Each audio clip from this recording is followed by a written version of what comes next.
working. That's always the thing, is like I never know if it's actually working or how long the delay is or what the deal is, but we just launch right in and say hello. So Shannon, what are we doing? Hi. Hi, we get to talk to everybody. Oh God. Starting strong. Oh my God.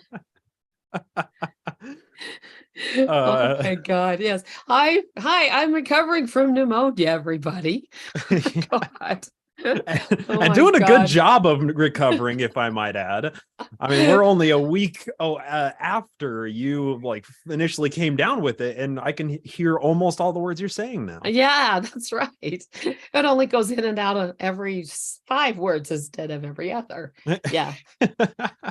Oh my God, it's been rough.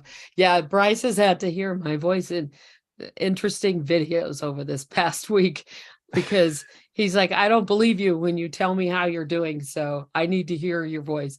So I sent him a video and he's like, nope, you sound like you're gargling broken glass. Okay, never mind. But hey, you know what? It was really good of our listeners, our watchers on the YouTubes, our patrons to be like, "Hey, get well soon, Shannon," and hopefully postponing a week was okay with everybody. But yeah, it was not going to happen last Monday. It was just not going to happen. So, well, in any case, I'm glad to be here to round out 2022. Yes. We have an all media show planned today. So we're talking media. We're going to invite our patrons in to be part of the panel here in just a second. But before we do, Shannon, you and I got something to do real quick. We're going to do our Christmas presents. We hope you don't mind. Yeah. So listeners, you having to wait an extra week to hear us talk about, media and round out 2022, that sucked. But the real tragedy here is we had to wait an extra week to open our gifts to each other. And that was a week that I was going through the torment of Shannon saying, I can't wait to see what I got you. I saw this for you back in October and I've been sitting on it forever. I can't wait for you to see it. So it's been an extra week of torture thanks to Shannon. So yeah, I think it's only fair that we actually crack these things open. Finally, yes. All right. Who's going first? I say we just open them at the same time because yours are wrapped apart from the box that you sent, right? Of course it is, because I love doing wrapping paper. I should have actually opened up the box, but it's just like sitting here like it just arrived. So I know. So mine's in this thing. I really hope yours made the trip. I really, really do. All right. Okay, wow, yours is much better packed than mine was, so that's awesome. You'll see why. I was a little worried about it. Okay, so all right, so I got a box. I have a chocolate dragon. You have a chocolate dragon? Oh my God, where'd you get a chocolate dragon? That's actually a local chocolate company. Oh my God, not Hershey. That's a little less local. You got me shoes. It looks like a shoebox. What is this? Oh God, if this is not what is in the box, then I'm going to be really mad at you. It is what's in the box. Did it make the trip? It did. The box kind of got crunched a little though. Okay. But yeah, so you can see. Oh, it did. Yeah. Yeah, but that's okay. What is this? Holy crap. Okay, I'm almost more fascinated with the packing. I mean, look at this. This is unbelievable. All right. Dude. Let's try and get up close so you can see the coloring in the camera here. There is a thing in there, a little pamphlet thingy explaining them. Okay. All right. Among the few people in the world to possess a one-of-a-kind Cornet Barcelona Sagrada art piece. I was just going to drink whiskey out of this, but it almost sounds too fancy. You can. It's made, they're wine glasses patterned after the stained glass of the cathedral there in Barcelona. Yeah. They're blown glass. Your museum quality glassware is designed to transform the look and feel of your table, delight honored guests, and get you super drunk. No, that's not what it says. And make every celebration an elegant affair to remember. Like, look. All right. So I'm all about like presence, but like the packaging is incredible. And like, look at this. It looks so damn high class. Why do you make me feel like I'm high class when I'm just a basic bitch? But look at this. Like, the presentation of this is unbelievably cool. You can probably see the stain. Yeah. I'm looking at the YouTube. You can see the staining a lot better there. That's awesome. Thank you so much, Shan. You're welcome. You're welcome. I gave my bread a set too. And I would pour tonight's drink in there, but they just came fresh from the glass blower. You probably want to wash them first. Don't put them. You have to hand wash them because they're hand blown. Oh, that's stuff like that. I'm okay with that. Absolutely. Yeah. So, of course, here's mine, which is the Dragons reading a book. And this makes me so happy because I only have one other figure of dragons in a book, and that was one that Julie gave me for my birthday. And so this is awesome. This is super duper awesome. I do not have this one. I'm really happy to have this. Thank you. So what I'll tell you, I got that when I went to the Ren Fair.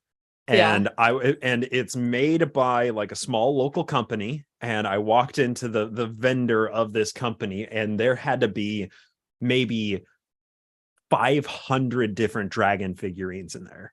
And I'm like, I'm leaving here with something for Shannon. What is it? So I spent probably half an hour walking around this little tiny booth, looking at all of the different dragons. And I was like, 3 dragons reading a book. That's it. As soon as I saw it, it's like, nope, no more. I don't need to look anymore. This is the one. I finally found it. Absolutely the one. Yes. All right. Well, let's go ahead and let our listeners join in if they want to real quick. We got a few to admit. So if you are a supporter over on patreon.com/glassboxpod, you get invited to join our live hangouts. So what we're doing today, and that's going to be really good because we're going over media that we consumed in this last year, and that's Shannon's specialty. And I only have a little bit to really share. So I'm hoping that our listeners will also contribute what they watched, what they read, what they listened to, or whatever this year. And, make this more of a conversation instead of just, you and me talking shit. So, and is that Gwen I see with you, Tyler? Yay. Hi. Is that Gwen? It's so nice. Everybody watching this. We have new merch in the merch store that was designed by Gwen. This is Gwen who did it. And we absolutely love this. It's been so much fun. So we're hoping to get more ideas so that we can just keep adding them because she does a really good job of it. Yeah, it's so like I couldn't believe those designs when I was like watching the email exchange. It's like, well, this is great. I know. I can't believe that we're gonna get to sell this stuff. So yeah, like thank you so much, Gwen. Yes, I'm stoked about it. Very much so. Yes. So Shannon, this is a media episode. Why don't you? Yeah, can you lead us off? Well, you have enough voice too. Let's hope so. But of course, Jeff showed up today, so he'll help. So we want to talk media because there are so many kinds. There's podcasts, of course, and so, but we already know everybody's favorite. But you also have movies, you have books, you have music, you have other, various types of books, even just whether it be fiction, nonfiction, graphic novels, whatever. But you also have things like video games, which the video games from when I was a kid to the video games of now are like planets away from each other because the whole just the story building and everything else. I see that as a really extremely important form of media for the world. Just everything I've learned just dabbling in it, and so there's so many kinds of things, plays and musicals and just poetry. I'm trying to think what else I'm not hitting on that I should, everything. There's so many various parts, and so we want to just talk about the various kinds. So for me, I mean, y'all heard me recently, especially when we talked about Gate to Women's Country and the author Sherry Tepper. In fact, anytime we present a book on here, I am on the episodes, I tend to mention about 27 others at the same time as I'm talking about them. And so, that's one of those things. And it's been fun diving back into the worlds that Sherry Tepper creates. because I love the layers that she puts into her stories.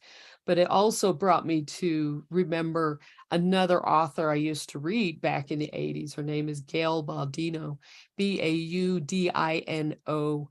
I don't know if any of them are on Kindle. I still have the paperback copies I bought way back when, most of which I bought at a used bookstore, actually. And hers were such an interesting one because she was a lesbian author as it was, and there were very strong themes of that in her books. And so it's fun going back to look through those and to see what I missed back reading those in the 90s when I was still TBM, but just liked reading books, you know what I mean? And so the impact of them is very vastly different now than they were then. And I think I see things differently than I did then. You know, my eyes are more wide open now than they were then. And so those things are rather fun. But yeah. Oh, and one other thing too. I was super duper happy about this because I was buying books for kids because I'm going to be a grandma this year. I get to say it publicly now. And we're all so excited. Oh my God. It was the best. In fact, this was wonderful, but because she's my daughter, she's halfway through the pregnancy right now. But she was over Saturday, we did Christmas. And at one point she's like, Mom, give me your hand. And she puts my hand on her stomach and just held it there for a while. And I felt the baby moving in there. And I'm just like, this is my grandson. Oh my God. You know, I'm trying not to cry the whole time. So, you know, of course, I've got that on my brain. But one of the things I was remembering, and I was glad I could get a hold of, is Dragon Book. But these were these picture books done by Roger Zelazny. And some of you have heard me talk about him. He's was a science fiction fantasy author. I got to interview him a couple of years before he died. It's the first time I ever interviewed anybody. And the fact that it was a good interview was not because of me, but it was because he was really good at being interviewed. And so, but the book, the artwork in it is so fascinating, but he gives, you know, this, while it's got fascinating artwork, it's hard to do with my thing. You got a full story in there. So this isn't like for little kids. This is for, you know, this is almost like early precursor to graphic novels. And so that's when I'm like, yep, my grandson, Jack, that's what they're naming him. He'll get indoctrinated into this kind of thing. Into the cult of dragon. Yeah. The cult of dragon, for sure. From its patron saint, Shannon, the dragon mama. Exactly. I know. I'm like, this is grandma. So anyway, let's hear from somebody else before I start choking on you guys. Yeah, I mean, Tyler, Julie, Jeff, if y'all want to jump in, you're more than welcome to.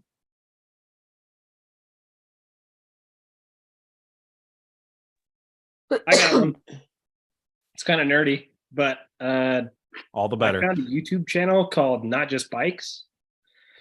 They basically talk about how to make your city more livable for humans. In America and Canada, there's a lot of like car-centric type of stuff.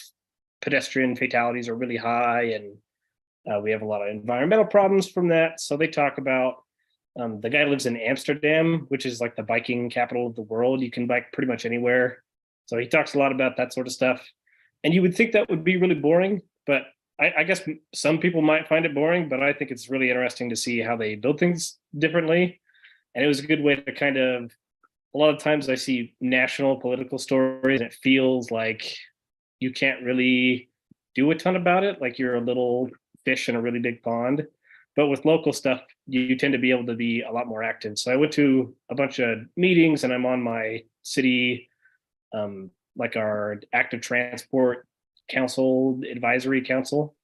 So it's pretty easy to get involved at the local level. And he kind of talks about how to make the world better in your local area. So that was pretty cool. Very good. Very good. Earlier Shannon mentioned as examples of media plays. I know, Julie, you happen to attend plays every so often. Anything from this last year jump out to you as really awesome? There is one that was at the theater I usher at called The Play That Goes Wrong. And it was like super funny. Like everything that can go wrong during it does. Like to the point like where like there's a balcony, the balcony just falls. It's hilarious. I feel like doing comedy on stage in a play has to be like really, really good comedy for it to land. So it has to be good. Yeah, that part startled me. Like I wasn't expecting like the whole balcony to collapse. It's like by the end there's like nothing left of the set because the actors like all ruined it. Fantastic. Yeah, that one just came off of Broadway too. So that's awesome. Awesome. Yeah. I see Jeff activated his video unmuted. Yep. Feel free, jump in. So this year I've been trying to kind of go back to some of my more core interests. Mormonism and leaving Mormonism has kind of dominated my interest and bandwidth for the last few years. And so I've been in a place where I can finally go back and consume YouTube content about 3D printing and other stuff. And it's nice to kind of get back to some of that. But along the way, I've discovered a bunch of really fun YouTube creators. I really like the Donut Media channel on YouTube. They do just fun car content, and they like Zach Job on there did a bunch of mods to a Miata on the Money Pit series. And since I too own a Miata, I've been following along with that. It's been over for a while now, but they still keep it around. And yeah, so there's just lots of awesome YouTubers out there that do really cool stuff that cover, and I'm easy. If it's interesting, I'll pay attention to it. And the not just bikes, I've seen that as well. But I have been known to watch whole videos about highways and traffic because I'm bored and YouTube has it and it's super interesting. So that's a thumbs up from me. I gotta say, watching Zach Job with that little green Miata was dangerous for me because I was like, oh, I can do that. Yeah, no big deal. And you can. It's not that, it's not a big deal. It's not a big deal. Yeah. I mean, he replaced a clutch in his driveway. Yeah, no big deal, no problem. It's just the thousands of dollars that that I would love to spend but shouldn't spend. Not to mention the cost of the tools. Of the tools as well. That's right. I've enjoyed my tools just long enough that it's starting to have made sense. I've changed enough oil cycles, and I've been able to justify the cost of a couple of those things so far. Not entirely, but I'm getting there. It was fun to watch them go through the Miata, 3 years ago or whenever they did it. And now their most recent series was on a WRX, their high-low series on WRXs, which is really funny for me to watch as somebody who has owned and destroyed 3 WRXs in my past, to just watch them, try and build these budget cars and blow up 5 motors while they were at it. Like, I feel that deep in my soul. Fun. Yeah. So yeah. I just had to chime in on that. Awesome. Related to that, I'll share some media that I acquired, and this is actually, there's a story behind it, but this is actually a book, and it's called Great Cars and Grand Marquis. And it's an informational book, but it's full of lots of pretty pictures of really cool cars and stuff. But where I got it, Annie, we just wanted to get out of the house for a weekend. She found that they were doing an autos and ales night at a local car museum. So she got us tickets, and I wasn't sure what to expect there, but we showed up, and it's a really, really great auto museum, and they just have sprawled out throughout the entire museum a whole bunch of vendor tables, and you just pay a door charge and walk around to all of the different tables and get all their food, all of their microbrews, all of the everything. So it's just a night of walking around an auto museum, staring at significant and mint old beautiful cars while drinking beer, and we stopped at the little gift store on our way out, and I saw that book and I was like, that's a really good looking book. And Andy was like, all right, we'll get you the book too. Yay. Like a little kid in a candy store, seriously. So that's it's more of a perusal book than it is like a read cover to cover, but it's a fascinating book. Yeah, cars and beer, a good evening for you. It was a very good evening. They always are, yeah. On our Patreon post about this, one of our listeners who lives on the other side of the planet from us, so it's kind of hard to join these, Marius, he brought up some stuff. He said, I've just finished reading the newest Mercedes Lackey book, a Valdemar series prequel, and it was, as usual, a fun read, which she's been writing for a long time. She's a fantasy writer she graduated from, I think it's Purdue. Was it Purdue? But she's been writing forever. And she's also co-wrote books with several other big names. She did some with Anne McCaffrey. That is what got me reading in her books, of all things, Mercedes Lackey books, because that sort of led me in various directions. But anyway, he says, okay, let me go back to what he said. He says she's doing something akin to a sociological science fiction, but fantasy. And I was supposed to start William Gibson's new cycle with The Peripheral, but now I need to read The Gate to Women's Country because it's the kind of sociological science fiction that I love reading. Which I was like, yay, that made me feel good. But it was also nice to get the reminder of Mercedes Lackey, because I was like, I need to branch out of reading Jane Austen fan fiction for a while. I've been kind of buried in the hole for the 3 years of the pandemic so far. Anyway, but he said also, I would wholeheartedly suggest checking out 2 amazing webcomics that will suit even those who don't like the genre. One is Bookworms, spelled Bookwyrms, is a beautifully drawn mystery comic about librarians. Can't say more without spoilers.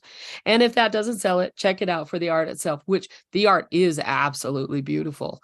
And just so you know, worms, spelled WYRM, are part of the dragon universe, because you got, dragons have 4 feet and 2 wings. A wyvern has 2 feet and 2 wings, and a worm has no feet, no wings. And so, it's like this fire-breathing kind of gigantic worm.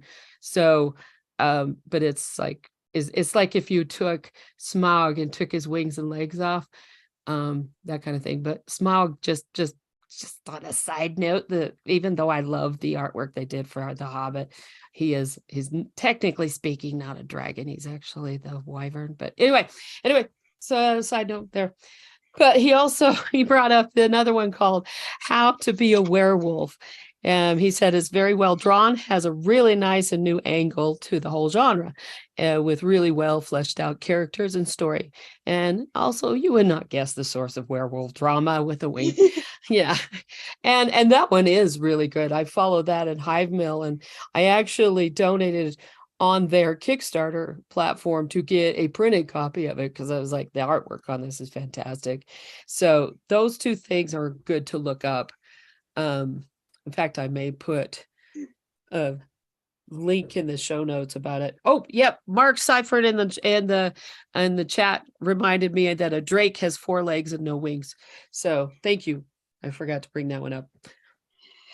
I did get a Jane Austen fanfic book a couple months ago. Which one? It's called Jane Austen Told Me by Julie Wright. Okay. She's Julie Wright. Oh, let's see. I was thinking Julie Cooper for a second there. I think I've. There we go. Yeah, those are fun. There's a whole vampire genre in Jane Austen that's kind of fun, with Pride and Prejudice. There's one written by Mormon, which I was like, okay, you did a lousy job, lady. You really like Twilight too much, but there's some others that are really good. So You've told me that I need to read Pride and Prejudice and Zombies next. you did. And, That one is so hilarious. I mean, and the movie's fun. They did a movie of it. They kind of branched really far off, but it's like I got a sister and her husband to watch it, and they're like, "What? What?" on some stuff, and I was like, there's zombies in this. You can't complain about this part of the storyline departing when you've got zombies going on right from the beginning.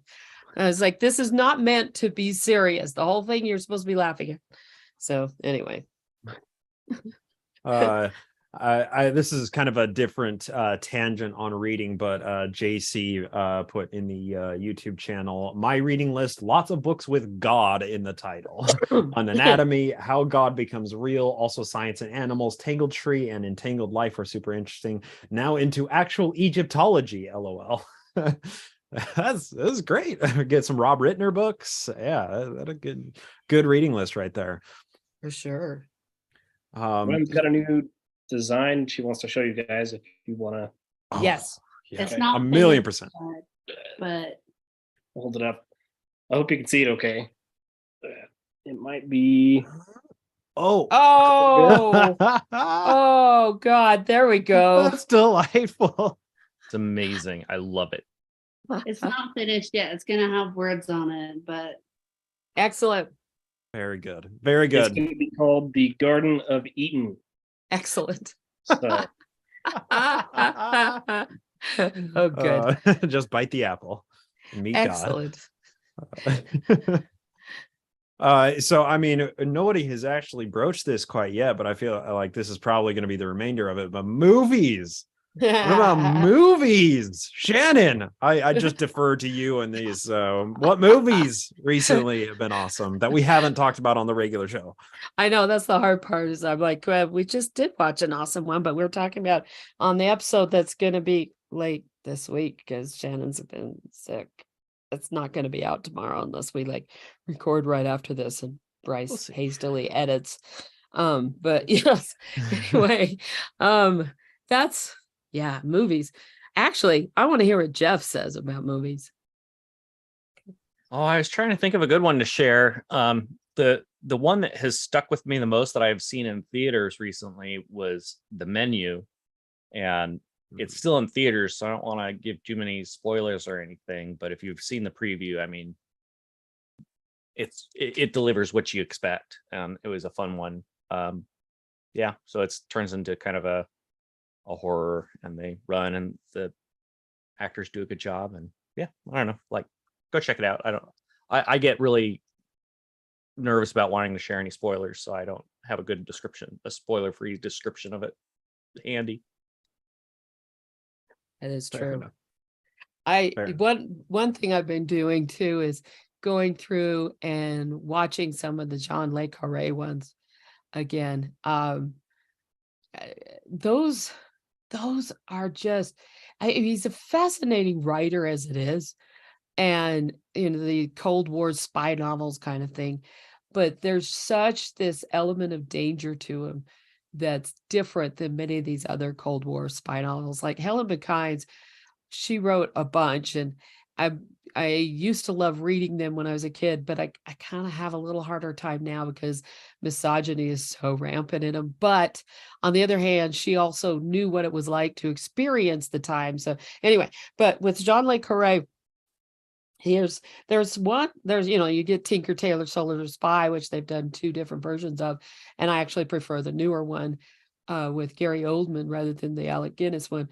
But there's also more recently they did The Little Drummer Girl, and I had liked the film of it that they had done back in the 80s starring Diane Keaton, but they condensed the whole fucking thing down so short that they took so much out of the novel, it really lost the impact of it.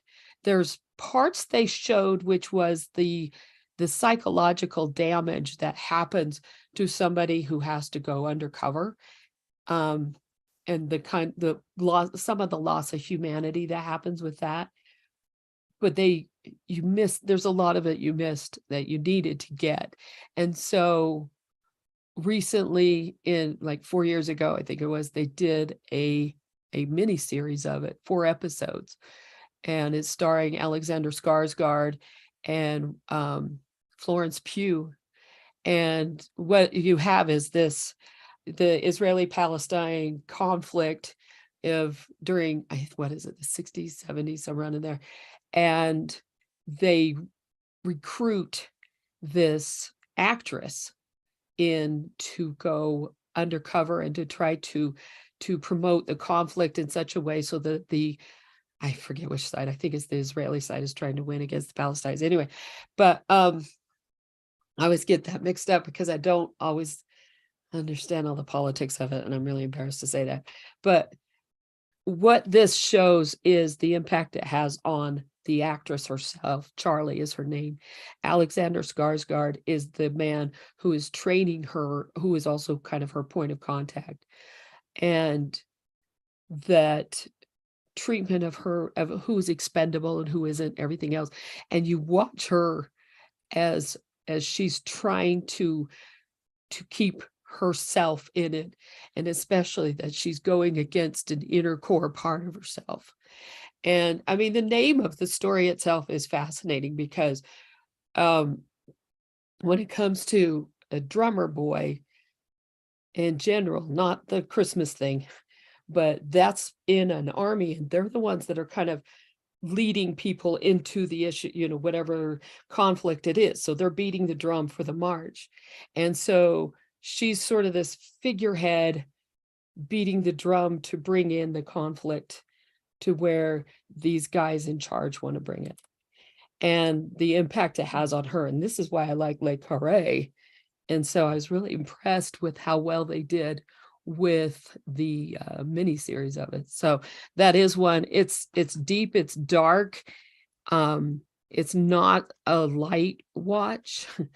It's not like watching a Marvel movie, which frankly I've been watching a lot of just to help get myself through Millennial Messiah, because I would read a chapter and then I would go and watch a Marvel movie because they don't really mean anything. And so then that would be my reward. So anyway, but that's something. Le Carré, Spy Who Came In from the Cold. There's also A Most Wanted Man. That those are all just fascinating viewpoints into humanity, really, and the parts of humanity and what you have to lose to go to war, kind of stuff. So anyway, those are some. Yeah, I had to flip back and look at my watch history. I've watched several worthy films recently. A few weeks ago, maybe a month ago, I watched the 1984 Red Dawn for the first time. Did you? Yeah. Patrick Swayze. Yay. Yep. I think my movie group decided that film had to be canon alongside Dirty Dancing and Ghost and every other Patrick Swayze film. I think we decided that it needed to be canon with to Julie Newman or Wong Fu, Thanks for Everything. We decided that Red Dawn was him as a teenager, and then Wong Fu was him older, and it was the same guy. But anyway, it was interesting because of how much of an NRA fever dream. It's just ripping with all the talking points from that side of culture, but it's in the 80s and it's set in the 80s. It's set at the tail end of the Cold War, and with the stuff going on in Ukraine, we're sitting here going, wait, the plot is Russia is doing what and where and with who and what? It was an interesting lens. We had to be careful to not fall into the inevitability fallacy that is common in analyzing even alternate history in this case. But yeah, that was a lot of fun to just be like, oh my gosh, they're glorifying what? So that was a fun one. I actually remember thinking, man, I want to hear Shannon do a commentary on this one. Oh my gosh. Because all my good, like, 80s and before knowledge about the whole communist scare comes from Shannon. Oh, It's excellent. true. It's true. I would do a commentary on that. I saw that in the theaters when it came out. Wolverines. Yeah, yes. And so, of course, I was in love with Patrick Swayze then too. I fell Why in love wouldn't you with be? him after watching him in The Outsiders, actually. Oh, yeah. And Dirty Dancing. Well, yeah. I haven't seen that one. Point Break was the one that really got me with him, though, because he was the bad guy. And God, watching him, and especially because he jumped out of the plane and he insisted on doing it for real because that was not CGI in that one. And he's like, no, show me jumping out of the plane. I know how to do this. And it just will look really cool to the viewers. And it is. It's super cool. And so, but anyway, that one's a fun one. Surfer Film with him and Keanu Reeves. Mm-hmm. First thing, I think it was the first one or second one, Keanu Reeves, who's another favorite of mine, did after doing Bill and Ted's. And it was such a vastly different character to see him go from Bill and Ted's and this silly kid to this intense FBI agent. I saw Point Break when I first moved to Colorado because I was working in a warehouse before I started driving there. And one of the guys there, Point Break was his favorite movie of all time. And when he learned that I came from Utah, that's all he would call me. Hey, Utah, give me two. Every morning. That's how Dan greeted me every single morning. And I was like, what are you saying? He's like, you got to watch my favorite movie ever. And he brought in a copy of it. So that's when I finally got to see it. But I mean, I don't remember much about Point Break. I remember action scene after action scene after action scene and surfing and snowmobiles. And I remember that stuff. Maybe not snowmobiles, maybe snowboarding. But Okay. I mean, all I remember is just action after action. It's like, all right, cool. Explosions. Hell yeah. Jumping off of cliffs. It's about these guys that were robbing banks posed as the ex-presidents. And Johnny Utah was a new FBI agent assigned with Gary Busey before he had his accident. And I forgot Gary Busey's character, but they were trying to figure out who the ex-presidents are. I haven't seen the remake and I don't know how good the remake is, but one thing with it is you get to see kind of that infighting that would go on in the FBI in any type of organization like this law enforcement one, of, who's going to do what, not communicating and all that kind of shit and everything else going on. And the new guy gets hazed and all this, and who fucks up this and who fucks up that. But you also have, this thinking process of it all. But yeah, it was fun.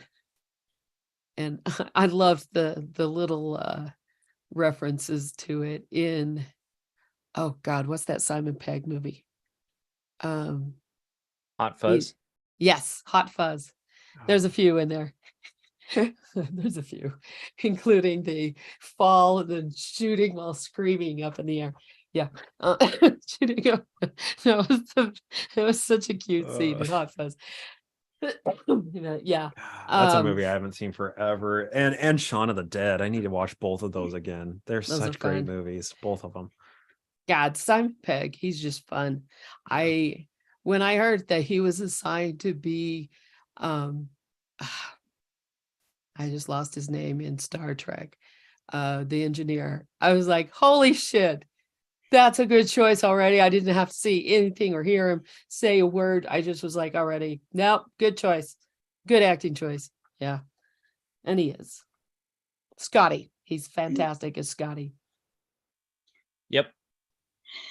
Yeah, I saw and read Where the Crawdads Sing. That's a really good story. Yeah, it's about this girl who's like left alone in the marsh in North Carolina and just grows up alone. And when she's an adult, she's accused of killing her ex-boyfriend. But the author never tells you exactly what happens. You only hear what happened through the court case. So, but you find out the very last page. It was the same actress who played Brenda in the the same actress that played Brenda in Under the Banner of Heaven. Under the Under the Banner of Banner. Heaven. I think you guys probably Played met him. Kaya. Yeah. Yeah, But played I thought that Kaya, was the really lead good. role. Gwen read the book. I love So the book. she, The book and is she great. loved the book. And so she was like pulling out her hair and chucking it on the ground basically in the movie. 'Cause it was so different, but I thought it was really great as a movie. Yeah, it was good. Is it one of those situations where you have to treat the book and the movie as two separate entities? Okay. They Yeah, were, all right, they that's were fair. pretty close. They were Yeah. pretty close. I think it's always best to do that with everything, every book that goes to film, because some are really close. Some of them just translate well to film, but even especially if it's like a real story. But you just have to, because the media are vastly different. And so, there's so much different ways to present something, but yeah, that's an argument I've had with people over things like Lord of the Rings. And I saw that they came out with the musical version of Matilda, and that was really good. They actually had a Black actress, Bemis Honey, and she's usually in Marvel videos. So she has quite a range, and her voice is really good.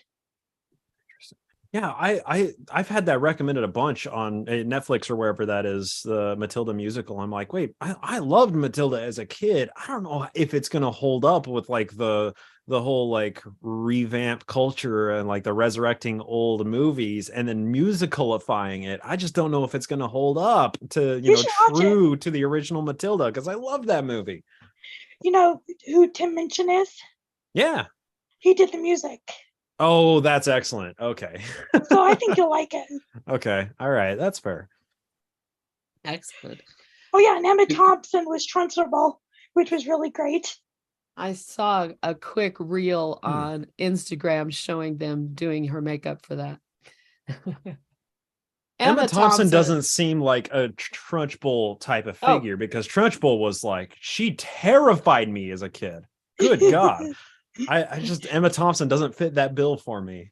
She fit the role pretty well. They made Really? her up and put her in Trunchbull clothes, so she does the part. Emma Thompson can do anything. Yeah. She's like Kate Blanchett and a few others like her. They could play anything. Hell, Kate Blanchett played what's his name? Bob Dylan in that one film about him. Yeah. So anyway. Speaking of Tim Minchin, Gwen did a design of him. Excellent. So holy shit. He was in Jesus Christ Superstar playing as Judas, and that is like the best musical I've ever seen in my entire life. I'm very picky with musicals and I don't like them usually, but Jesus Christ Superstar, Judas. We watch it instead of General Conference around Easter time. Yeah. So we highly recommend. You know what? Actually, I have a story about that. Because when I was in high school was when that came out, and the church spoke out against it. They were like, do not watch this. There's some things they did that with, and they realized after a while that that's not always a good idea, because then it makes people go watch things. They did it with The Exorcist too. But yeah, they went on about it. And so the teacher I had in seminary that year, who's weird, he was one of those. I had him for the Old Testament, and so he spent a couple class periods explaining how dinosaurs are a part of creation, even with young earth creationist stuff, that kind of shit. He went through this whole thing. So after all of this came out, he had this entire lesson for us with the record, vinyl record of the music of Jesus Christ Superstar, played each of the songs and explained to us why these were problematic and why we shouldn't be watching this play. Kind of defeats the purpose, doesn't it? I'm like, and the one he really ripped on is who was it? Mary Magdalene. I don't know how to love him. With, yeah, that one. He like she shredded didn't know how that. to love him. God damn it. She shredded. He shredded that. He was just viciously critical of that and about how you can't have that kind of love for Jesus and everything. I mean, we were all uncomfortable because we're all these high schoolers going, we don't know half of what you just said. We're sheltered in Utah County, and they don't give us sex education, and we know there's something else that you're saying here, and we don't fucking understand it, or we don't fetch and understand it because we didn't say that then. Yeah, it was the most weirdest lesson I ever had in seminary over that musical. Didn't some prophets and apostles say that he was actually married to Mary Magdalene? There's been some who have. I got taught that in seminary. I got taught the exact opposite. Yeah, which is kind of funny. Well, it's funny. Well, it's because too, they say, you can't get into exaltation without being married. Christ did everything, so everybody else has to too. Yeah. And so they just like, well, she's too sacred. We can't talk about her, that kind of thing. But that's probably what it was. And it was probably her. Yeah. But there's been no actual definitive statement from the church about it. Yeah. Plenty from apostles, but not the church, not officially the church, of course. Yeah. It's a much more explicitly taught in the fundamental branches, many of them anyway. Of course. So I have sitting over on my bookshelf from a friend, Jesus Christ, a Vampire Slayer. If anyone has seen that, can they tell me how it compares to Jesus Christ Superstar? Because I haven't watched either yet. That's still just sitting there waiting for me to watch it. The problem is I have to actually get out a physical CD player and then plug it into the USB on my laptop in order to watch it. I don't that's like effort to watch a movie when I can just click on stream on any thousands of other movies. So I haven't done it yet. But if anyone knows that I can do a compare and contrast for those two movies, I'm all ears. No, nobody's seen Jesus Christ Vampire Slayer. All right. I'm definitely going to. Is it Jesus Christ Vampire Hunter from 2001? I know that's Vampire Hunter, not Slayer. That's it. Yeah, Vampire Hunter. Because I was gonna say I've got Abraham Lincoln Vampire Hunter, the book and the movie. But not Jesus Christ. And which version of the Superstar film should I watch? 1973 or it looks like 99 or 2000? They have, I think it's 2012. So they have a recording of a play, is the one that Tim Minchin did. That's in 2012. It's amazing. Live arena tour. It probably appeals to atheists more, whereas the 70s one is more of a hippie style. But they did a live action a couple years ago for Easter. John Legend was Christ. Yeah, they've done a bunch of them. And also Mark Crispin says in the chat that Zombieland was a great film. Oh yeah, I will say I'll throw my hat in on Zombieland because when the original came out, I adored that movie. It's just like a great campy, terrible slapstick humor. It's just a great show. When the second one came out, I was expecting it to be like a proper sequel, a proper successor to the first one, but it didn't bring anything new to the table, really. If you're gonna do a sequel of a movie, you gotta step it up a notch. But this was just more of the exact same thing that Zombieland 1 was. So I'll admit I was a little disappointed with Zombieland 2. It's still a good movie, but I was a little bit sad. But the first Zombieland, oh my god, I've seen it so many times. One of my favorites. I love that movie. Oh, I have to tell you about another book. I recently discovered, this is an author I'm sure there are several of you that have heard of, Tamsin Muir. But I just randomly discovered this book on Audible and I decided to get it. It's called Princess Floralinda and the 40 Flight Tower. And this book, I listened to it partly because I was like, okay, I've got to, see this because it just sounds interesting and it's fantasy and everything. But it's a witch built the 40 flight tower. She made very sure to do the whole thing properly. Each flight contains a dreadful monster, ranging from a diamond-scaled dragon to a pack of slavering goblins. Should a prince battle his way to the top, he will be rewarded with a golden sword and the lovely Princess Floralinda. But no prince has managed to conquer the first flight yet, let alone get to the 40th. In fact, the supply of fresh princes seems to have quite dried up, and winter is closing in on Florinda. She's kidnapped and brought into this tower without any kind of permission, anything else. And so she's tired of waiting, and the first floor has the dragon on it, so nobody's made it past that. So then she decided to take matters into her own hands and try to get out. And the book is got this darkly quirky humor to it, but the underlying stuff to it is fascinating as well, because you got things like these spiders with acid that they drop, and you got this obnoxious fairy at one point and everything else. And she's just trying to deal with getting out of this place, fighting through everybody, having enough food for herself, having enough clothing.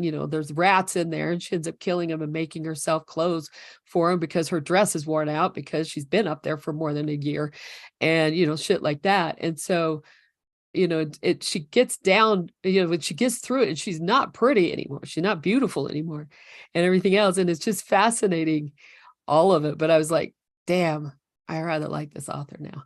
And so now she's got these other series that I'm going to read of a lesbian necromancer, which I was like, Gideon the Ninth, I think it's called. And so that's on my list next. But anyway, those are fun. But yeah, I was like, you give me a really quirky premise and title like that, especially in fantasy, I'll go read it. I want to point out, JC said in the chat that, well, first Mark Crispin commented that the first Zombieland was the best. They agree. Yes, thank you. But then JC says Life of Brian just gets better every time I watch. 100% agree. Oh my God. Life of Brian is, in my opinion, the best Monty Python movie. It's so good. Shannon, have you seen Life of Brian? I've seen bits and pieces, but never the whole thing. Oh, fuck. Oh, we gotta watch it, dude. It's so funny. It's so I know. funny. Brayden talked about it on here before I came on to Glassbox. Yeah. And so so we did it forever ago. Yeah, that was like in the it's worth first doing year. again. It's worth doing again. Get me on there doing it. Yeah, I'm surprised you haven't seen it. I know. I'm just, well, that but part of it is because Monty Python and the Holy Grail was the movie everybody watched when I was in college. Everywhere you went, everybody was watching it. It got shown at there was the theater. This is at BYU, and there used to be a theater in the Wilkinson Center. I don't know if it's still there or not. But they would show it there every weekend, all this shit. Everybody watched it. And I was just like, I'm sick of this. I won't watch it, because I was like, I think it's stupid. And I was like, I think you have to be high to like this movie. And we were all BYU students, so nobody was. And so I just was like, anything Monty Python related, I just refused to watch. And so that's where the real issue came from there. But yeah, so yeah, I do need to watch it. All right. Now we need to watch it. So I guess we need to watch it together. Yeah. It's, I mean, I just want to see your reactions to it. Reactions. And yeah, let's see. Yeah, JC says best Jesus movie ever. Yep. Yeah. 100% agree. I've only seen a few Jesus movies, almost all of them produced by the church. So, but in my small sampling, yes, best Jesus movie ever. What, better than the Passion of the Christ? I never saw Passion. I did. When Passion came out, my parents had like a very long discussion with us kids about them watching a rated R movie, and they're going to watch it before they allow us to decide if we wanted to watch it with them later. And I was like, I don't want to see it. I'm fine. I'm glad, because I'd probably be a white supremacist if I watched it back then. I tried watching it. I didn't get very far. Okay. It was interesting, but there's a lot of talk about the gratuitous violence, but I was like, every description in the scriptures has that kind of violence in it, so I'm like, is it gratuitous? I don't know, but I mean, it was interesting interpretation, and the interpretation of Satan wandering around was also interesting, I thought. But for the most part, it's kind of a whatever. Well, what I got in trouble for was letting my 16-year-old brother watch Silence of the Lambs. I got in more trouble for that. So anyway, I got so much trouble over that one. Oh my God. But well, anyway, if we're gonna talk about fictional stories, with gratuitous violence.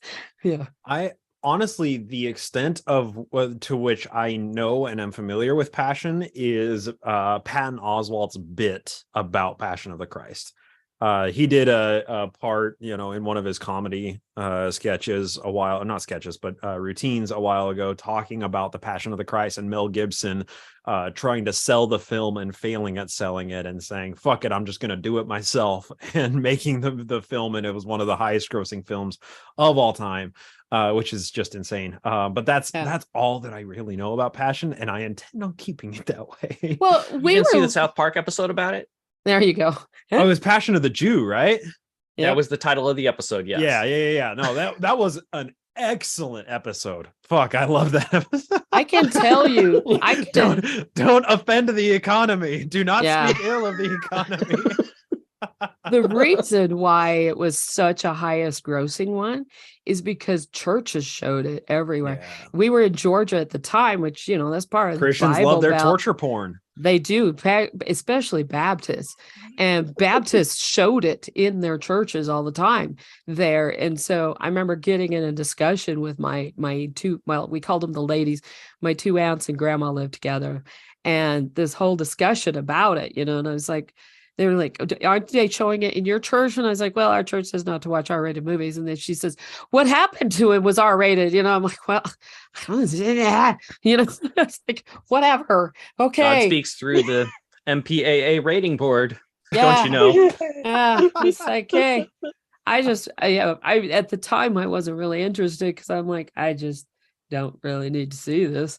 But they used it to promote testimonies and everything like that, which it to me, it's like using fear to create obedience, this fear of hell. It seems like the Mormon church would have been right on board with it. They should have, but see, it's the wrong hell. So, if it's got to be their hell, not Christian hell. Not Mel Gibson's hell. Yeah, well, I want to kind of dive into that because I think the church was averse to it because of the same reason that they don't wear the crucifixes, because they don't want to glorify in the death of Jesus. They want to glorify in the atonement. You wouldn't walk around with a gun necklace if your son was shot by a gun, would you? I still agree with that sentiment as an atheist.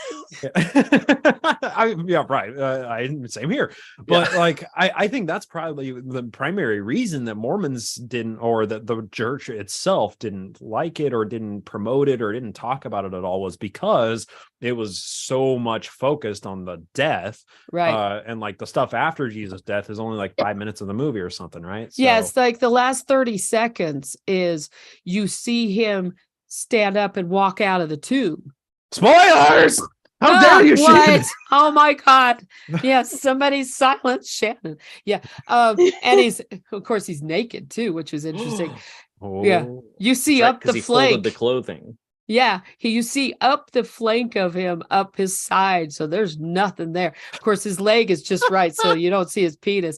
But that they don't show his face either. But yeah, that was what. But the Mormons talked about it, going, it's just about the death. It's not about there's nothing with the resurrection in it. But I was like, when I actually finally watched it, I was like, actually, it's got him coming back to life there at the end. Okay. I love what Mormon Skeptic just said in the chat. Mormons won't watch The Passion, but they leave Hiram's blood on the floor in Carthage for 100 years. Bingo. It's because they can control the narrative is really what it is. Yeah. Mormons, if they can control the narrative, then they'll promote it everywhere. Well, yeah, and that ignores the fact that there's a journal account of somebody who was, when they were a young kid, when their parents were missionaries at the Carthage jail, they were painting the floor in the blood stain just to keep it because it was fading over time. Right. So like it's not that the church covered it up with a rug now. It's just that it faded. It eventually faded and they stopped recoloring it back in like they used to. Oh my God. Imagine if the Catholic Church, they have like I think at each cathedral, they have some of the special items from Christ. So I think they had like the crown of thorns or something. Imagine them painting blood back on the crown of thorns. People would flip out. That would not be cool. They got slivers of the cross and of the spear and all that stuff. Everybody's got a little piece of it somewhere. And of course, they don't get it tested to prove they have a piece of it. But I'm like, my thing too is I'm like, there are thousands of people crucified around that time. It's really easy to find a cross for that. So, yeah. Amazing. I kind of on a serious note, after many years of wanting to watch it, I finally watched Schindler's List, since we're talking about really fucked up movies. And that was a harrowing journey, and it makes a lot more sense out of when people reference it so often, what they're actually referencing and talking about. But right, goddamn, it's interesting to watch it because, like, Jeff, earlier you were talking about Red Dawn and like a fictionalized history. It's really interesting to watch a movie that was endorsed by Jewish communities as being an authentic retelling of the Holocaust itself, and be like, wow, holy shit, we're not far from doing that again, are we? Right. So it's weird to like watch fictionalized, or like, you know, a fictionalized version of what actually happened in history, knowing that like it's possible to do that again, or that is going on in places in the world. Like, I mean, we've bandied about and talked about the Uyghur Muslims being slaughtered in China under very similar conditions, but like that comes and goes from public conversation all the time. But I mean, obviously something like the Holocaust sticks with us a lot more. So yeah, that was a hell of a journey watching that for the first time finally. Did you know that's the only movie Alex and I went to on a date when we were dating? To spark the romance. Yeah, we're so weird. That's a really heavy movie for a date movie. And his mom came with because she wanted to see it. Wow. We were such weird daters. But I had a really good friend at the bookstore, the BYU bookstore where I worked at the time. And he and I went to it as well. And it was interesting because I ended up talking to him for about 4 hours afterwards in the dark in his apartment because he didn't want to turn lights on. But his grandfather was German and had been a Nazi soldier. He had been more in other countries doing stuff, not part of the concentration camps and everything else. But his grandfather had been proud of his uniform and proud of the service he did, you know, for his country. He wasn't proud of what Hitler did and all that stuff. But, you know, he had a real schism, his grandfather did, between that being a Nazi soldier and not being a part of all of that. He really saw a difference in it. And my friend, I'll call him Bob.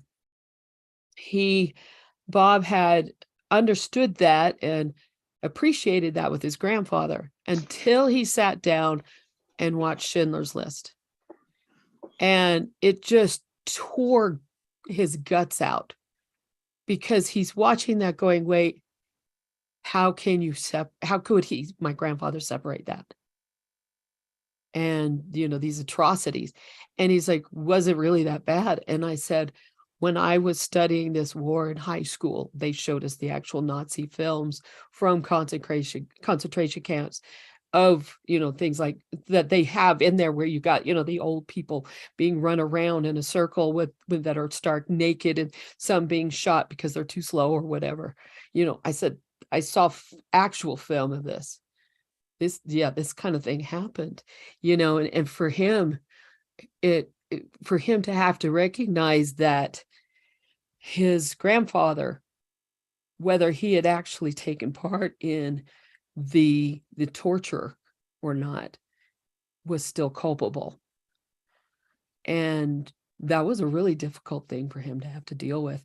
I do wonder at times, you know, how he is now. because he finally reached a point. He's like, okay, I'll be all right, Shab. You can go now, but I need to be alone. And he wouldn't talk about it ever again afterwards. But I do wonder how he is. Yeah, that's an interesting debate. There was like a 97-year-old woman who like got deported or arrested or something because she like typed up the orders or something when she was 17. Like there's been a debate about like her culpability and all that. Is that movie, The Reader? Did I they don't talk? know. Is that the one about her, starring Kate Winslet and Ray I'm not Fiennes? sure. I think it's The Yeah, Reader. it just happened just like a couple weeks ago. Okay, because there's that as well. That I think that's the movie. You get some of that stuff. Yeah. Anyway, it's a scary thing to think that humans can actually behave that way. On a lighter note, I also recently watched Herbie. It was The original? The original, yeah, the Love Bug. Okay. From the I think it's the 60s, late 60s or something like that. So Was your kitty Herbie? Yeah, so we have you? a cat. He did not watch it with me. He was kind of being a stinker. But yeah, we have a cat that we initially wanted to name him Potato Bug because like those pill bugs that you roll up and then they turn into like little marbles and you can flick them around.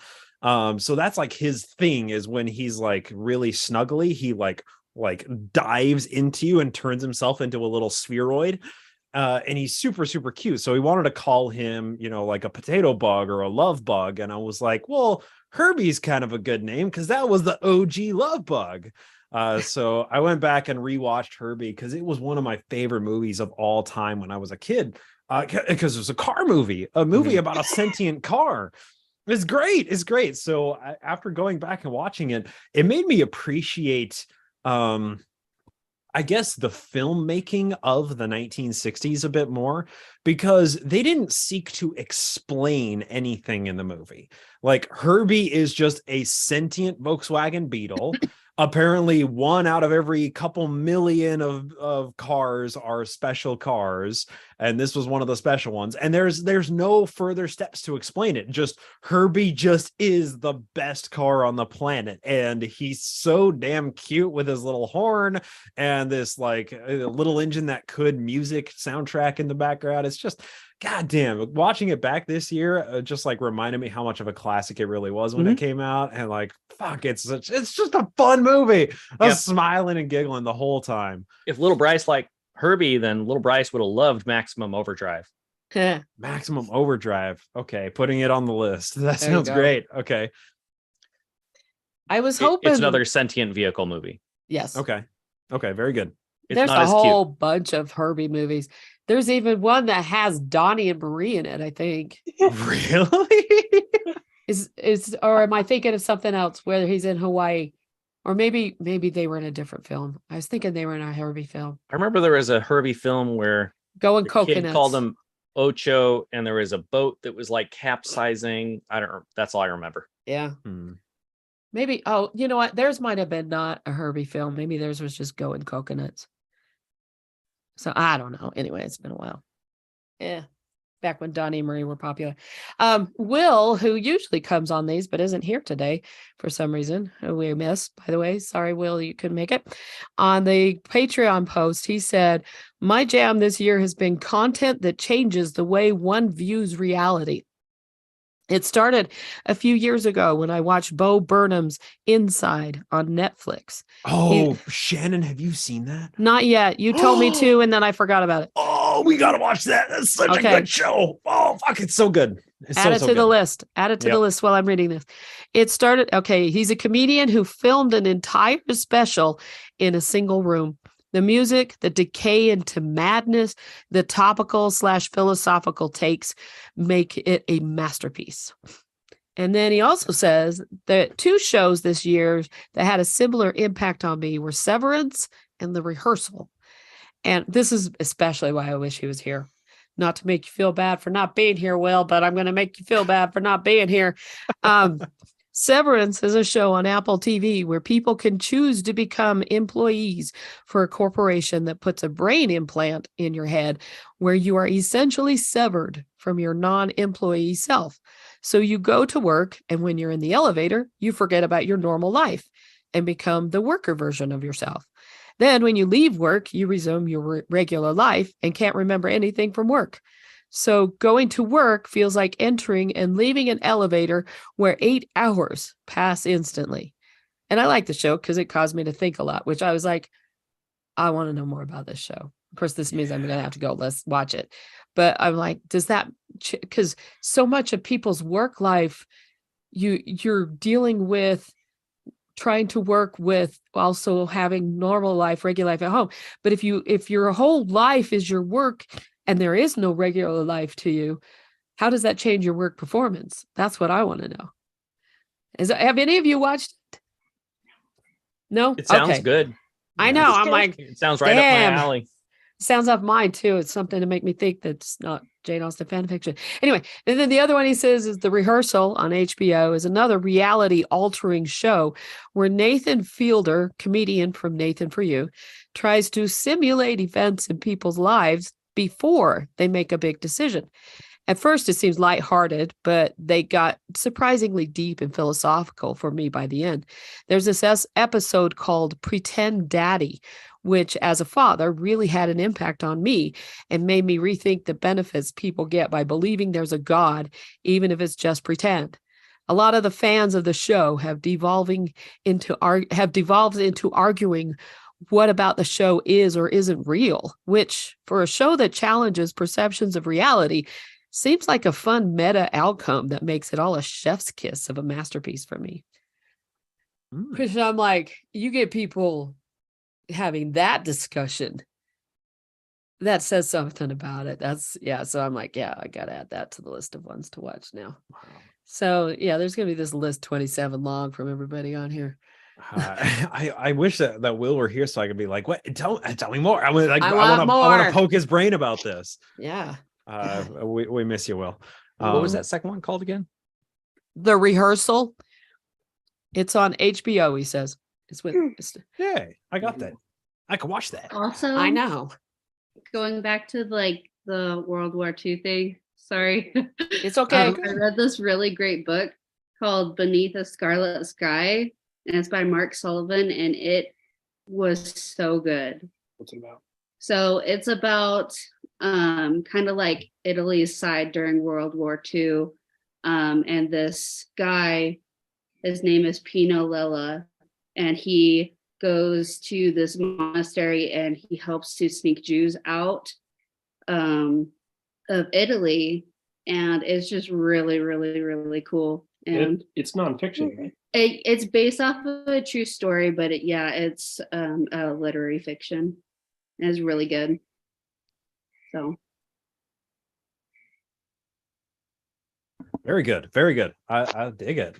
Yeah, another really highly accurate historical portrayal is the Weird Al movie that just came out. Oh, I want to watch that. Yeah, we watched it literally yesterday. It was good. It was good. It was weird. It's Daniel Radcliffe, right? Yes. Yeah. Okay. Yeah. I've wanted, because I loved Weird Al as a kid. Oh my God. Oh, it was so good. Amish Paradise and like the classics, Grapefruit Diet. Oh my God. I loved Weird Al. So I gotta go watch that now. Is that Netflix? Where is that streaming? Is that anywhere? We watched it on Roku is where we watched it. Roku? I don't know if it's on other stuff, but okay. I thought it was kind of weird they had it on there, but I couldn't find it on any of the streaming services like probably a month ago when I was looking. So okay, very good. Yeah, any kind of like a biopic that's done well, especially about such like an eccentric, crazy bastard like Weird Al, I'm into it. Like hell yes, it portrays all that very well. It does. Okay, very good. I like. They really did their research. So yes, very, very, very good. Yeah, it is a Roku original. A Roku original. I don't know if I've ever heard that phrase before. Yeah, I actually got to one of my favorite pictures from Comic-Con is with him. I'll show you guys. That's awesome. Yeah. That's like so cool. That's awesome. That's super cool. Yeah. Oh, good old Weird Al. A book series that I read this year was the Bobiverse books. I can't remember the titles of them, but basically the premise is this guy, he just sold his tech startup and then skeptically signs up for a brain downloading service upon his death, and then walks out of the office and in a freak accident gets hit by a car, and then he wakes up a century later in this machine, and they tell him that he's now a von Neumann probe and they're going to send him out, and he's supposed to go and do stuff to further humanity. And it ends up being really, really interesting because they explore some of the philosophical implications as to what he is. Is he a person anymore? Not really, because he doesn't have any biology, and he puts his computer skills to work and is able to make an environment for his consciousness to not go crazy in. And then he starts making copies, and it just each copy kind of takes its own popular culture persona upon themselves, and it just ends up being a lot of fun. And they go and do some fun things, and I think they're on book 3 or book 4, and I've only read all but the most recent one because that's the most expensive, because it's the most recent, and I did them all on Audible, and that was a lot of fun. Excellent. We Are Bob. Sounds like We Are Legion, We Are Bob. That's the title. Legion, We Are Bob.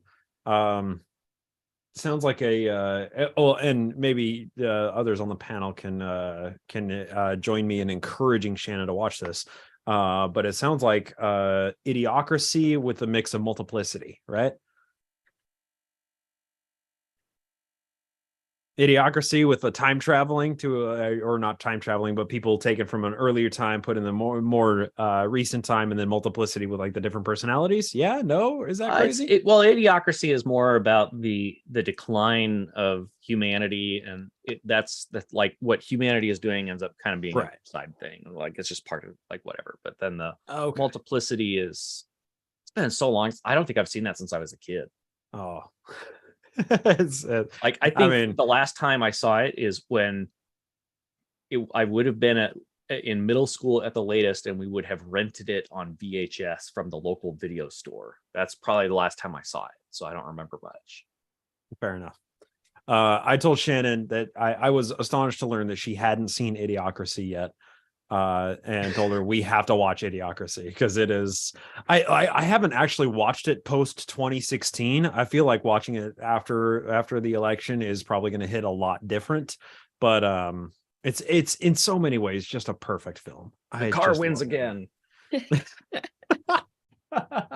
That's why you like that movie. The car wins. The car wins. That's right. Go away. I'm baiting. Of course, if you're going to talk about a car winning, there is the horror movie called The Car that is like the next step level of Christine. But yeah, I need to watch Christine or read it. Like I want to see. I think the film Car, like the actual physical car, there's lots of deaths associated with it.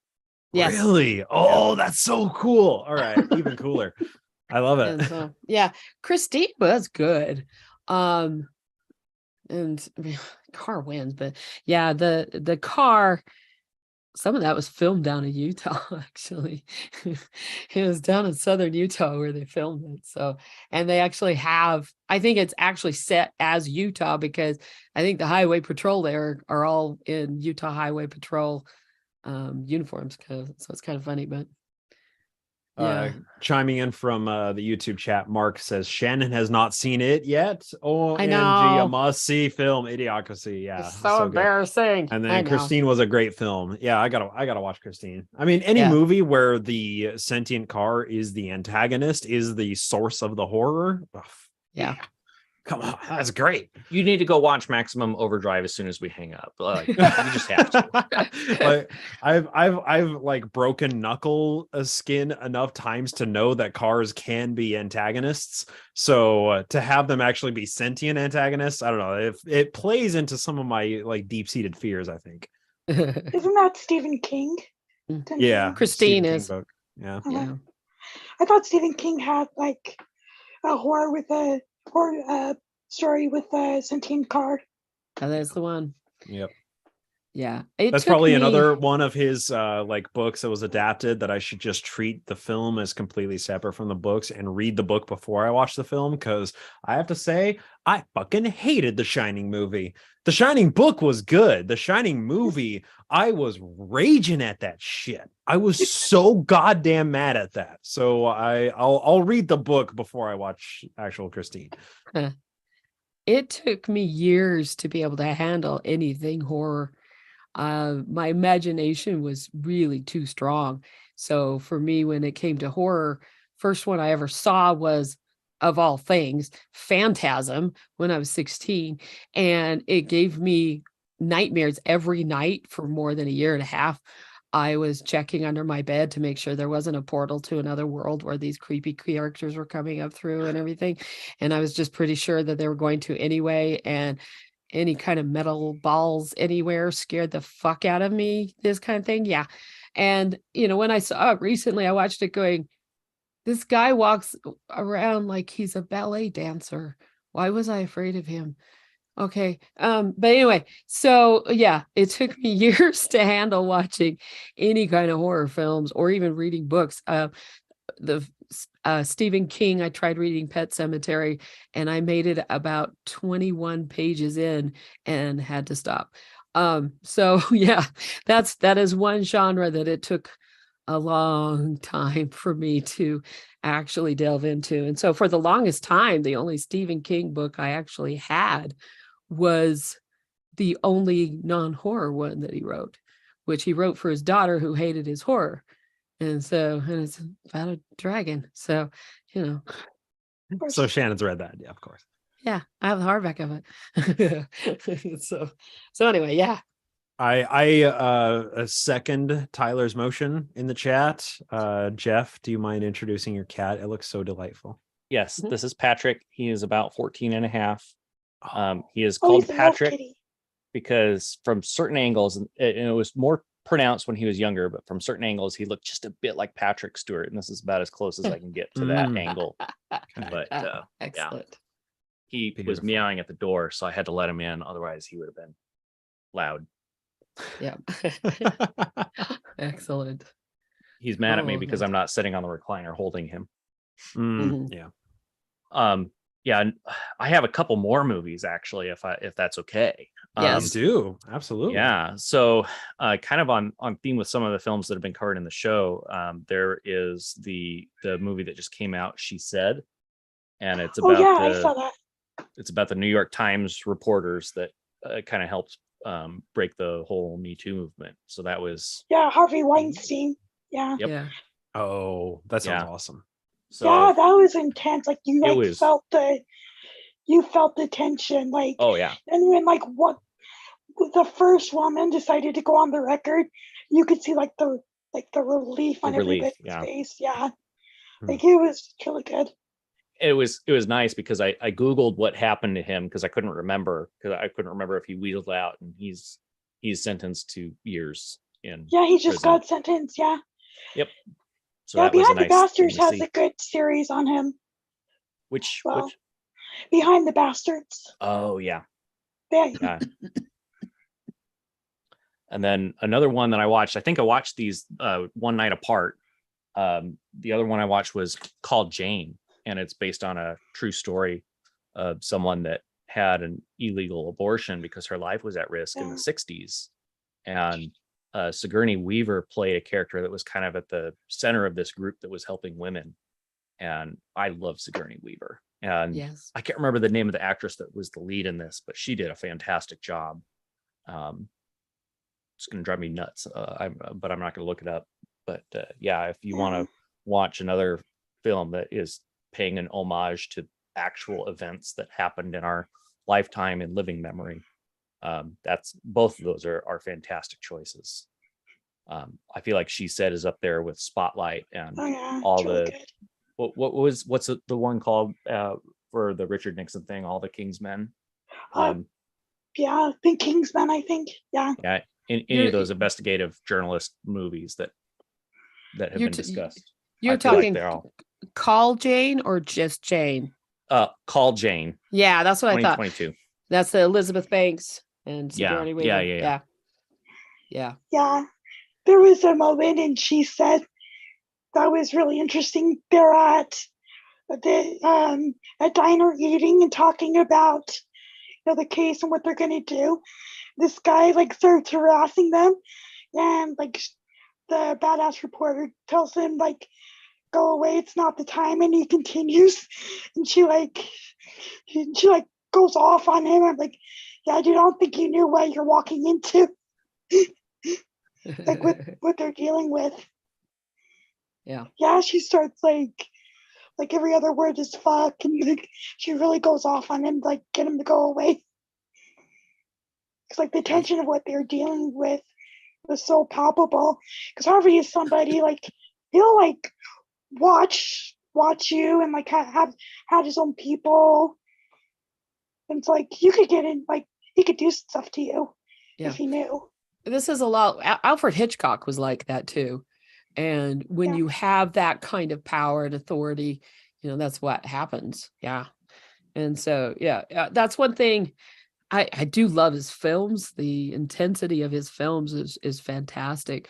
But also, I'm glad that the movie Hitchcock, with Helen Mirren playing his wife, I forget who played him, but where they showed just the shit he did to Tippi Hedren because she refused to go and sleep with him or strip for him or anything like that, and he was just creepy ass, because he would watch them dressing and all this kind of shit. But, just the abuse he put her through. Was he the lady that he had during the movie The Birds? He like had birds thrown at her for like hours. He threw at her. Yep, that's what I was talking about. Yeah, they showed that in the film. And so, and so while he produced some great film, he wasn't necessarily a really nice person. And Harvey Weinstein, frankly, has produced some great films. But, they did say that in the third Lord of the Rings movie, Return of the King, that the orc, that's the general, the face of him was kind of patterned after Harvey Weinstein. That creepy bread dough face. I see the resemblance now thinking back. Yep. I see him and Stephen Bannon look like they're hatched from the same mud pit. Yep. Beautiful. And so Mark Crispin says in the top chat on the YouTube that he likes the Kill Bill Volume 1 and 2, and so do I. Man. I haven't seen those in a long time. I love those. Fuck, I gotta watch those again. I love action films. I've always loved action films. I think, let me think, what was the first one I ever saw? First one I ever saw might have been First Blood, actually. And that may have been it. And so, but I've always loved action films. Doesn't matter. Yeah, they're fun, and those are good. Those are really good. I'm glad that they're letting women be the badass person in them. Like Atomic Blonde was fascinating. Was very well done. Yeah. And then you get ones like Michelle Yeoh.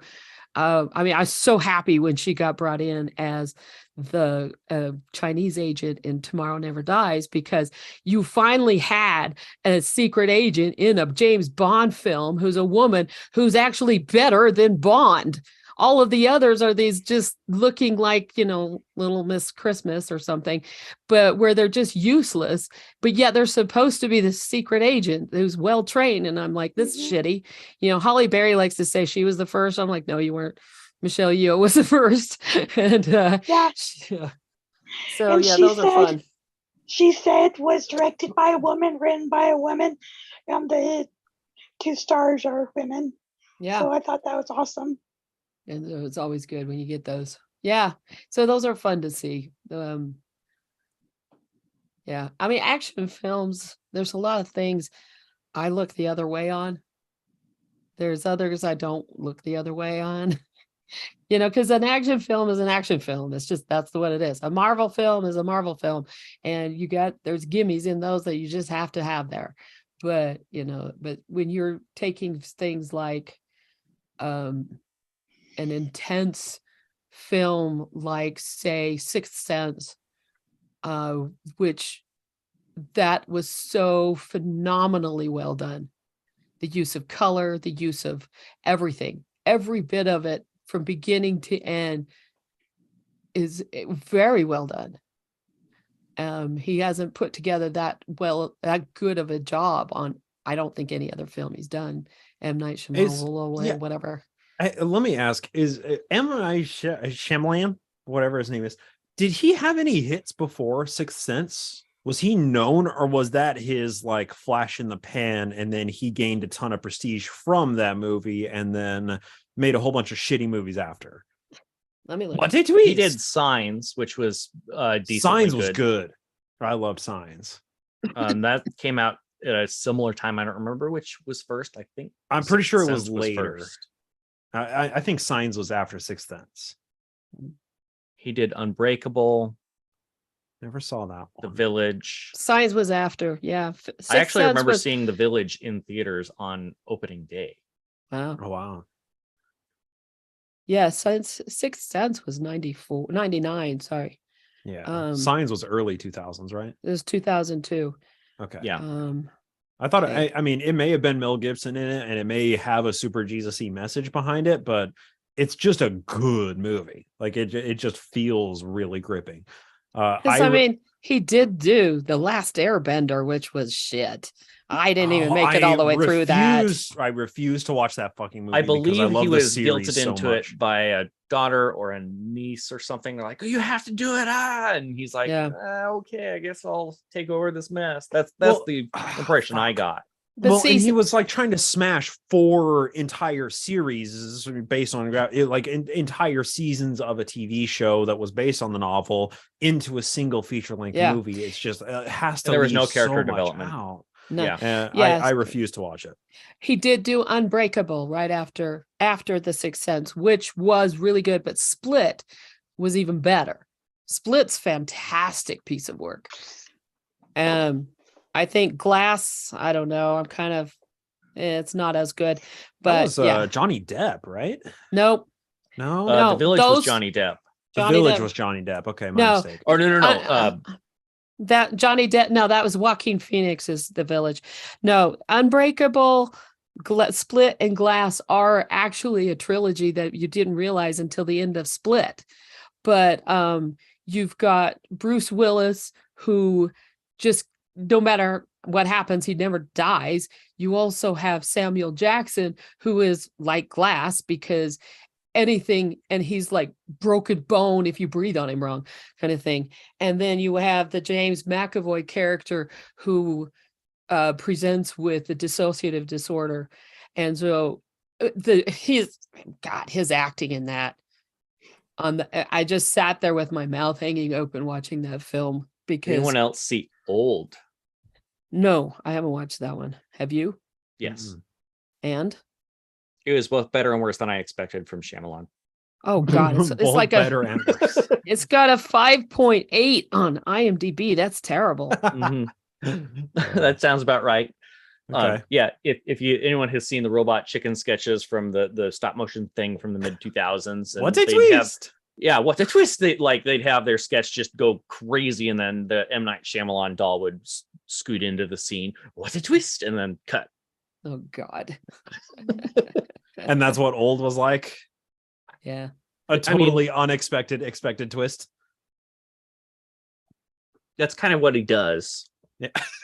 It isn't even kind of. That is what he does. That's his thing. That's his shtick. It's his shtick. Yeah. If you learned a couple more tricks. Yeah. He's still trying to be that one trick pony. Yeah. I have a couple more recommendations if you guys want. Yes. Yeah, please do. So I have a more sad one. It's a book. It's called Slavery by Another Name, I believe. Ooh. By Douglas Blackman. It won the Pulitzer Prize in 2017, I believe it was. And it's a nonfiction. It's historical. It's about basically after slavery ended, how laws were put together that effectively made it so it was still allowed, like chattel slavery, basically. Right. In the intro, he talks about he went around to actual old courthouses where some of those records, they can't be found online. So he went to actual courthouses and looked up all these stories. So it was a little bit dry, but I thought it was a very relevant, important historical thing to learn, that basically the actual institution of chattel slavery didn't actually get enforceably ended till about the 40s, Wow. which was kind of crazy to learn. And he explained a lot of other things in the details about that. So that was, I felt like a lot like Schindler's List, one of those that I probably won't read again because I got the information. I might, but I think it was important to read in the first time. Is it? But I'm curious. Does it deal with? Because I assume this is part of it, but like I wanted to find a book or something that's like a good high level overview of the Lochner era of the SCOTUS. Does it deal with the Lochner era, or does it kind of predate it? So he talks. I don't know the Lochner era by name particularly. He does talk about SCOTUS's interactions with how this was all enforced in a couple areas. So he talks about SCOTUS, but I don't know if Lochner doesn't ring a bell particularly. Okay, yeah, Lochner was like early 1900s. I think it was sort of ended at like 1930s, like late 1930s or something. Yeah. So he covers a lot of time. He covers a wide span of time. I mean, it's basically from when the 13th Amendment was signed until the 40s. But yeah, he covers the early 1900s and the 20s probably a little bit more than the other sections of time, I would say. Okay. There's a pretty good kind of summary video by Knowing Better. It's a YouTube channel. He does a pretty good summary. It's still pretty long for a YouTube video, but it's a lot shorter, obviously, than reading the whole book.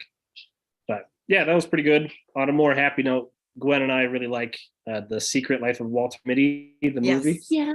It's based on a short story. So it's so cute. That's a cute show. Yeah. It stars Ben Stiller, but it's not like any of his other movies. But yeah, it was really good. And I don't know, it sort of inspired. I want to do wildlife photography, so I do a fair bit of outdoor photography currently. So that was whenever I feel like I need to get on it and actually go do it, I go watch that movie and I'm like, okay, I could go like tomorrow. I'll skip work. Let's go do it. So I was just going to ask you if it was the Ben Stiller or the Danny Kaye one that you like best. Yeah. I haven't seen the Danny Kaye one. I like the Ben Stiller better. Okay. Yeah. I mean, Danny Kaye one is fun, but I think the Ben Stiller one, well, it's because you got this underlying layer that's really important. Danny Kaye, that one is just straight out humor and whatever, which is fine, but I like the Ben Stiller better, and I'm not a Ben Stiller fan. And so yeah, it's nothing like Night at the Museum is basically the complete opposite of this movie. Yes. I have a personal opinion that Ben Stiller looks like the newly recovered Joseph Smith pictures. That's what I think they look like. I think they're probably related because they look so much alike. That's perfect. My God, it's excellent. A little bit, yeah. Like I say, I'm thinking of the daguerreotype. Like, yeah, I see the resemblance you're talking about for sure, 100%. Yeah. I've heard that is a legitimate photo of him, but I wanted to get your opinion, Bryce. Have you looked over any of that? Do you think that's kind of just news? Is that what he looks like? Because he looks like a creep. He does, yeah, for sure. It looks like it would be from like very late in his life, right? Like right before, because he's got like the creases around his mouth and his eyes, like he's got the crow's feet and everything. There's enough evidence to reasonably conclude that it is Joseph Smith, but there are a few points within it that I think are disagreeable. And for those, I think the best way to deal with this is to go watch Gospel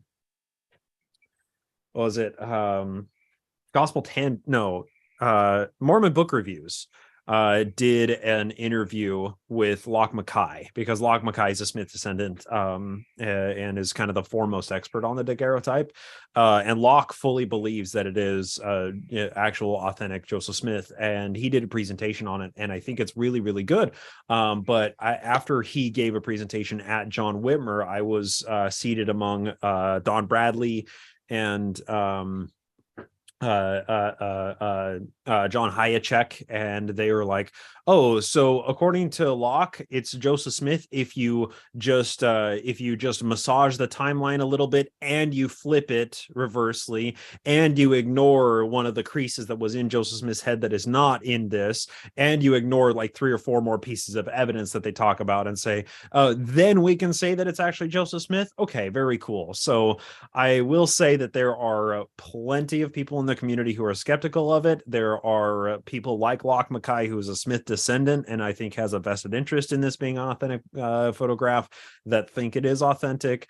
And I don't have the expertise to evaluate it. So I can't plant my flag on it. I can't say it is, or I can't say it isn't. I say it is plausible that it is Joseph Smith. That's the best I got. Yeah, Locke made a good point about it not being Hiram, because Hiram always had sideburns. Yeah, and dude's clean shaven. Mm. Yeah. Yeah, because So, people said, oh, it could be Hiram. yeah, I mean, you attended the same lecture, Yeah. Julie, right? Like you saw, and when Locke is presenting his case, it's very, very convincing. It's very convincing. And it took me listening to the other historians, and well, John Hayacek, I don't call him a historian as much as a collector or an archivist, for him to say that he, that there are some significant problems with it. It's like, all right, then there are true experts who disagree with the foremost expert on this. Okay, that's cool. That's cool. There is not consensus on this fact of history. That's great. I love that. So, yeah, I don't know. Yep, historians like to disagree. That's true. You've gone to enough JWHAs and someone to know that. Yeah. Excellent. Yeah. Well, good. I want to take it in a different direction here, if people will indulge. What about music? Is there any new music you listened to this last year that you're like, this is the shit? I had never heard Iron Maiden's Number of the Beast until you mentioned it on the podcast. Really? Now, I often listen to it on my way to work because all my coworkers are Mormon, so it kind of gets me pumped up for the day. So I greatly appreciate that. It was a great piece of music. It's classic. Yeah. Jeffrey Sir sends me metal stuff all the fucking time. It's the best. He'll send either albums or just singles or whatever, but I get these just randomly coming, and he times them like right after I would be doing Millennial Messiah or something, which I'm like, do you have a bug on my computer or something? Because you're kind of creeping me out on this studio. But yes, it is fun. I love it so much because that's a whole genre of music that it took me a long time to actually sit down and listen to. And I think it was you, Bryce, who really got me started on it. But it's such a fascinating genre. Of course, I'm not one of those annoying musicians, classical musicians who say that, rap and metal and whatever aren't music, because that's stupid and just outright wrong. But yeah, those have been fascinating to me. I want to just point out, Mark said in the YouTube chat, typo negative. Oh, one of the OG metal bands, Dimebag Darrell. That shit is so good. So good. There are very few of the OG metal bands that I enjoy listening to. Like Iron Maiden, just like all of the songs sound so very similar. Like that's not to disparage Number of the Beast or Rime of the Ancient Mariner or any of Iron Maiden's hits or anything. It's a great band. Wait. Back up. Did they do the poem Rime of the Ancient Mariner? In metal, yeah. It's why the fuck haven't you sent that to me? Somebody has to save me here. Find Rhyme of the Ancient Mariner, Iron Maiden, send it to Shannon. What the fuck, dude? It's a really good song. It's a really, really, really good song. Yeah. So like, but like the old school metal bands, they're very hit or miss for me. Typo Negative is one that it's like, yeah, this is the old school grind that led to, modern grindcore, and I love it. So good hit, Mark. Thank you for that. I love it. Yeah, R.I.P. Peter Steele for sure. Anyone else? Music? Because I personally love it when these old poems like that get taken. I mean, Lorena McKenna, no, she's not metal. She's kind of sort of the same, like this Celtic style, but she has taken some of these old ones, like, the Highwayman poem or the Lady of Shalott and stuff like that, and put them to music. And I always love that. But getting it to some of these to metal, like Rhyme of the Ancient Mariner, which I had to memorize parts of that. Thank you very much. Yeah. I was an English major as well. I'll have you know. I remember reading that through and talking about it a bunch in high school. That's common curriculum. Yeah. Alex read that to our daughter. I gave him a really nice copy of it, the hardback of it. That's awesome. Yeah. I don't know if Iron Maiden, it can't be the whole poem because the song is only like 6 minutes long or whatever. So yeah, it's a long poem. It's long. Yeah. Okay, I'm looking that up. Yep. Yeah. Anyone else? Music. So I have a couple I can volunteer. Mariner, Iron Maiden. Here we go. I've been listening to 9 Inch Nails again. Oh, classic. Very good. Yep. There's just a few lines from Hurt that makes me feel like that it could be kind of the internal dialogue with oneself when you're a total piece of garbage like Joseph Smith. That's fair. Oh my God. So I've and I agree, Ben Stiller does look a bit like Joseph Smith. I was gonna say yeah, I saw you add that face on the Sphinx there. It's kind of perfect. Yes, it is. Yeah, I used an AI to get a statue face of Ben Stiller, and then I used my limited Photoshop skills to just paste it right on there. It's perfect.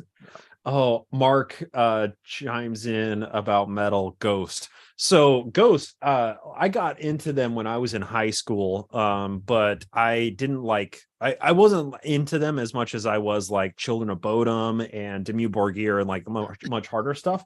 But Ghost, I like recently rediscovered them, and their most recent album that has Call Me Little Sunshine on it, and Kaiserion, and like true bangers. And I was like, this is fucking good.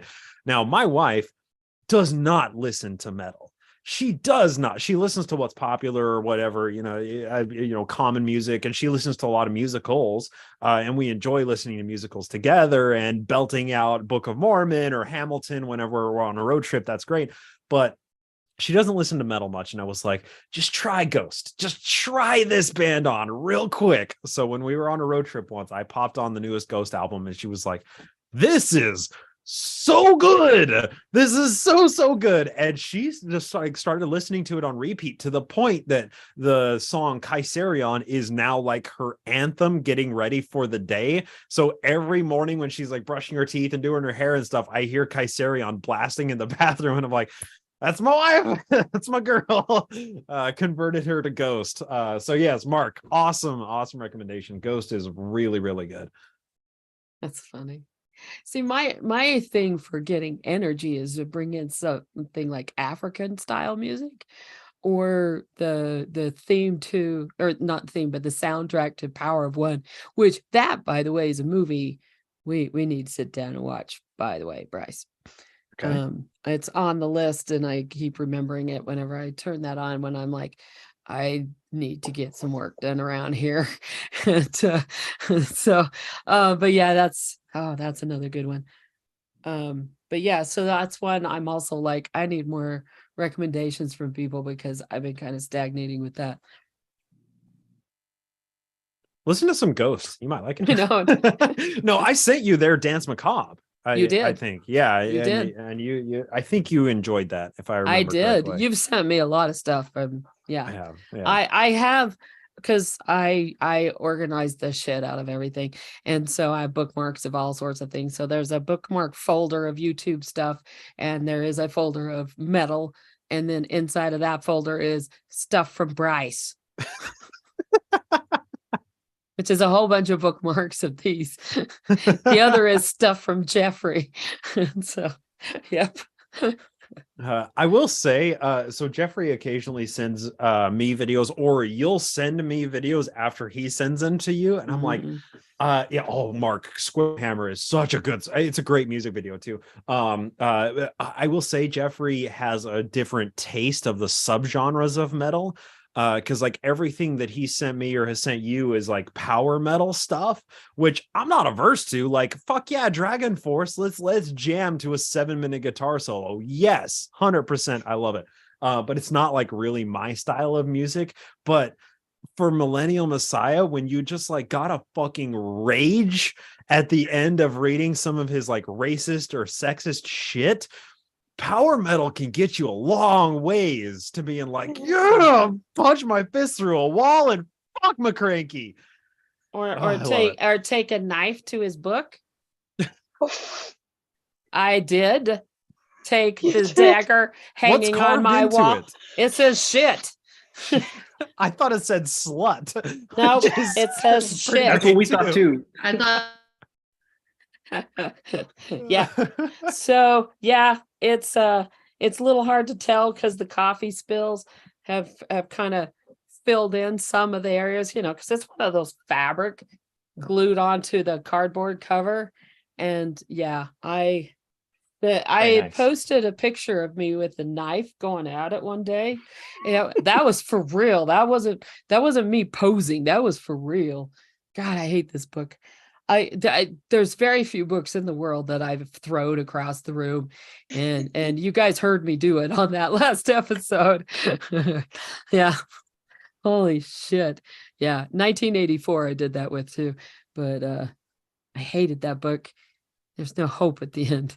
You have to have hope at the end for me to like a book. But yeah. It's something I've wanted to read because it seems like it's an important theme given all the crap we've all yep. Yeah. It's a classic and I think everyone should read it, but I'm not going to say you should read it more than once. Yeah. Oof. So you're talking about metal reminded me. I'm going to jump back to TV shows and then I'll explain why it reminded me of metal, or why metal reminded me of it. There's an HBO dark comedy series called The Righteous Gemstones. It is hilarious. It is it's a super mega church in the South with who is the head guy? I'm terrible with actor names. He's really famous, John something. He's the guy and that's in the memes that is cocking the gun in The Big Lebowski. Oh, John Goodman? Yes. Oh my gosh. Yeah. John Goodman. Yeah. John Goodman is like the head of the family. He's the head pastor, and his adult children ranging from late 20s to early mid 40s. They're all competing for his love and attention and resources. And then they get in all sorts of just really off the wall trouble. And it's just really dark comedy and people end up dead and it's hilarious. But at the end of one of the, I can't remember if it was a season finale or whatever, the outro music was a cover of "Oh Father, Oh Satan, Oh Son" by Behemoth, but it was done by Brides of Lucifer. Oh my God. So the cover group is called Brides of Lucifer, and they were like a stage choir, and like there's only a little bit left online about them because they're not active anymore, but they had like 9 vocalists, and they all had custom dress creations, and I've only seen stills. I haven't seen any video of their performance, but their social media accounts exist, and they're like, yeah, come to our show in 2018. I'm like, oh, I would love to see that. But yeah, they just had a really, really fantastic cover of that song. They use dissonance in the chords right where it makes sense. It's just beautiful. So that's why metal reminded me mentioned Righteous Gemstones. I've watched that. It's only like 2 seasons. They're like 10 episodes each. I've watched it twice through this year because I need a laugh. There's just all kinds of crazy stuff that happened. Awesome. Yeah. Well, and covering, like, how do you cover Behemoth? Because they can't make it harder. They can't make it crazier. They can't make it more metal than Behemoth already is. They made it hauntingly beautiful. Yeah, I was gonna say you got to take it a different direction than harder. Oh yeah. I love that. Okay, awesome. Yeah, very like good. just thinking about it, I've got the hair standing up on my arms. Just that beautiful choir power from all those female vocalists, and they, like I mentioned, that they use dissonant chords, and they did that in the parts of the lyrics where there's more tension and more conflict, and it just works out so well. Like everything from the arranging to the performance to the instrument backing it, they just did such a good job for covering that song. Did you send that song to me? I did, Jeff? because it was stuck in my head for a week. So like, I have to share this with Shannon because I figured you'd like it, because it's kind of this metal thing, and you've been liking all the metal stuff, and I was like, wait a second, that sounded so super familiar. Okay, yeah. Oh God, speaking of those kind of things, there's a guitarist out there named Edward Marcin. I don't know if it's Edward, but his name is Marcin, Marcin. First I heard him, he was playing Bach's Toccata and Fugue on his guitar. And I'm watching it going, holy fuck, how do you put an organ piece onto the guitar and play every part? Was it a rock block of Bach? No, it's called Bach Toccata and Fugue. Okay. Did anybody get that reference? That is Bach and it rocks. It's a rock block of Bach. And he learned it from the school called the School of Hard Knocks. Get up with Jay-Z, get up with me. All right. Tenacious D? No, nobody? Anybody? Nope. Sorry. All right. You lost me. Tenacious D, but not that song. He is the one I love seeing what he does. He actually was on, what was it, like America's Got Talent or something like that. He comes out of Romania. I'm trying to remember. And I started looking up his channel, and he's got one from when he was like 16 on there in class. But watching this kid play is just, it's jaw-droppingly amazing to watch him play. So he's somebody I recommend listening to. But he's not background music. He's somebody you're sitting there watching. You know what I mean? Some things are background, some things are not. I don't think he's background. Very good.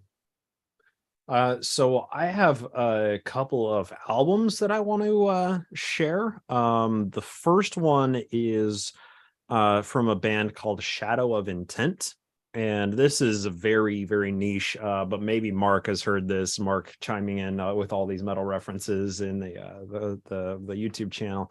But it was really interesting because I remember watching an interview with the vocalist Ben Dewar of Shadow of Intent, and he was doing like a vocal analysis with Carter Box Academy, and talked about the point and the story behind their newest album. And it was a really it was an awesome album. The album is called Elegy from Shadow of Intent, and I had heard a couple of singles, and then they did the interview, and then I think the whole album dropped after that. So I heard the singles, and I was like, this album is slapping. This is good shit. And then they did the interview, and I was like, oh, wow, this is really cool. And obviously Ben Dewar writes the majority of the lyrics for the songs as well. And in the interview, he's talking about the plight of Ukraine and what it's like for the people living there, because apparently one of the band members is Ukrainian. So they did this. And if I recall correctly, this interview happened before the invasion of Ukraine. So they were talking about the plight of Ukraine and, coming off of the annexation of Crimea, and talking about Russian aggression in an album that was published like right before the invasion of Ukraine began. And it was just really prescient to hear him talking about the thought process and the creative process that went into writing the lyrics. And then to just like a number of weeks later, suddenly Ukraine is all over headline news. So it was like, And that's all just like background on an album that fucking slaps. It's a really, really excellent album. And the band Shadow of Intent is a much more melodic than they are like the hard-hitting, slapping like grindcore. So they have like they'll have the parts of the song that there's an orchestra backing them. And it's just like it's a far more musical than a lot of the metal that I listen to. Is really just it's just an excellent album. Do they talk about the Holodomor any? I don't see. All right, so that's a great question. The problem is I only understand very few of the lyrics when he sings them. So that's one of the problems with metal, or one of the allures of metal for me, is like it's very difficult to understand a lot of the lyrics as they are saying them. But the more you listen to it, the more you become in tune with the vocalist, and you understand how they enunciate certain words. I'm not to that point with Ben Dur yet, even though I've listened to a ton of Shadow of Intent. I can't understand him the way that I can like Alexander Kohler or a number of other Travis Ryan or anything. But yeah, so I see Mark commented, look into it. Yeah, Shadow of Intent, really, really good album. Yeah, so I don't know, maybe he talks about it, maybe not. I just don't know. I'd have to go read the lyrics while I'm listening to it, which is a lot of fun to do.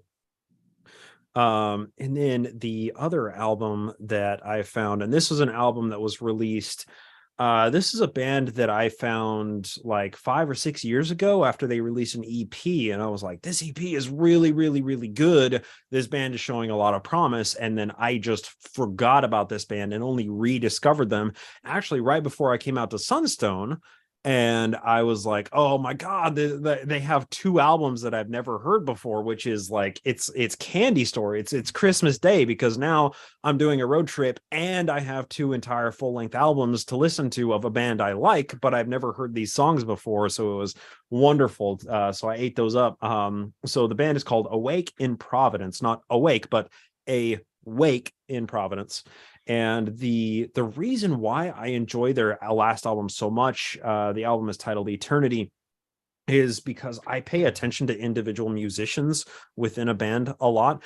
And I feel like this album, this band, the drummer actually is somebody who moves the game forward. And I can't help but pay attention to drums because I'm a little partial to drums, right? So whenever I hear some drummer who actually distinguishes themselves above what all of the other drummers are doing, I can't help but notice it. And that album, Eternity, is just like, it's the next step. It's like, it's what it forms a new baseline for what drummers are going to have to do to be cutting edge.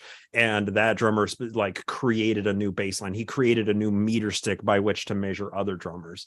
And like, whenever I find albums like that, they are few and far between, but when I do find them, shit is on repeat for weeks. And this album is still on repeat from when I first heard it back in September. It's so good. What was the artist again? It's called Awake in Providence, like morning awake in Providence. Was that what we were listening to in your car during Sunstone? I can't remember if we listened to it or not. I wouldn't be surprised if I'm like, Julie, you got to hear this. It's so good. But if Eternity wasn't out at that time, The Black Sun was, which is their album before Eternity. And The Black Sun is really, really good because that's when one of the guitarists starts introducing his vocals, and then you get to hear his vocals on Eternity a lot. So there's the primary vocalist who does all of the grinding, all of the shouts, the screams, and the growls, and then they have one of the guitarists who also co-writes the lyrics with the main singer, who does like pitched yelling, which is a really like special subset of metal vocals that is just fucking power. It's so good. We Are Eternity is this song that's like, if you want to YouTube We Are Eternity, there's a music video of it. Fucking excellent. And there's like one spot in it that there's a drum lick that I'm like, that how does he do it? How does he know the perfect thing to play at this one perfect point in this perfect song? It's beautiful. Yeah, so I just had to gush about a couple of metal albums that I found this year that are just perfect, and I I hope y'all didn't mind indulging me for a minute. Oh, for sure. I've been adding this to my listen later stuff. So Awesome. Good. Yeah. We'll need to fun. drop all the things mentioned in some sort of note format. Oh yeah. Yeah, I mean, good if idea. I were a studious host, I would put them up in like the show notes and like on the chat and like let people find them there, but I'm not that good. I was planning to go back anyways, so I'll just make it a comment if you guys want. There you go. Hey, perfect.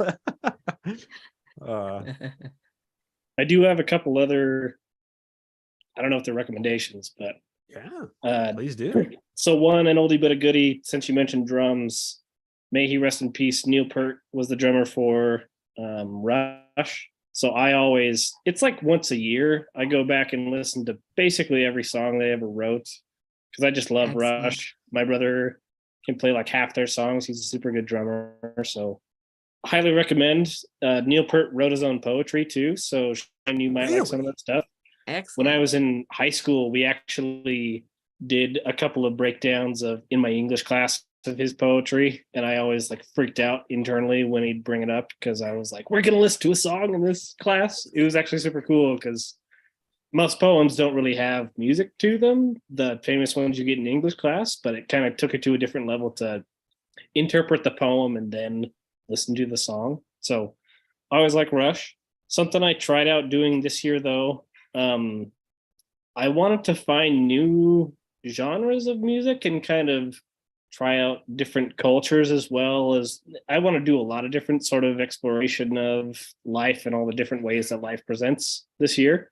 So I tried, when I'm not listening to Number of the Beast on the way to work, I'll turn on the Spanish radio, just like the local radio station, because that's the only other language other than English that gets broadcasted that I've been able to find. And they have a lot of similar stuff. They have a lot of pop stuff, but it's been very interesting to hear, since I can't understand any of the meaning behind the words, it's been very interesting to hear, number one, the different genres, because they have almost different well, not almost, they have different genres in Spanish language music, but it's also been interesting to hear like what sort of things were in English music that I didn't notice. So there was a couple, I was listening the other day to some song that I wish I could recommend to you, but I don't know what it was called because I can't understand.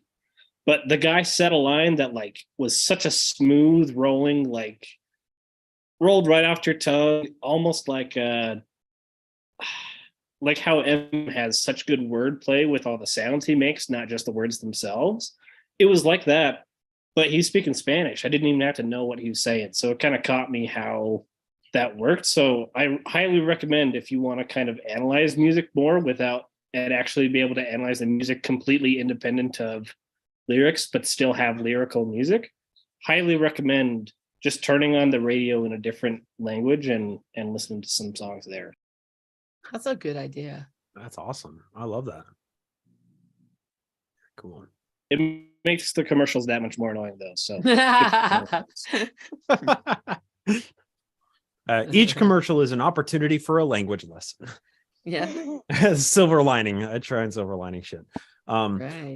We've crested past 2 hours, so I guess we'll kind of wrap things up. But of course, opening it up, any final shares, anything that has come to mind over the course of the last 2 hours we've been chatting. Anyone wants to share, please do.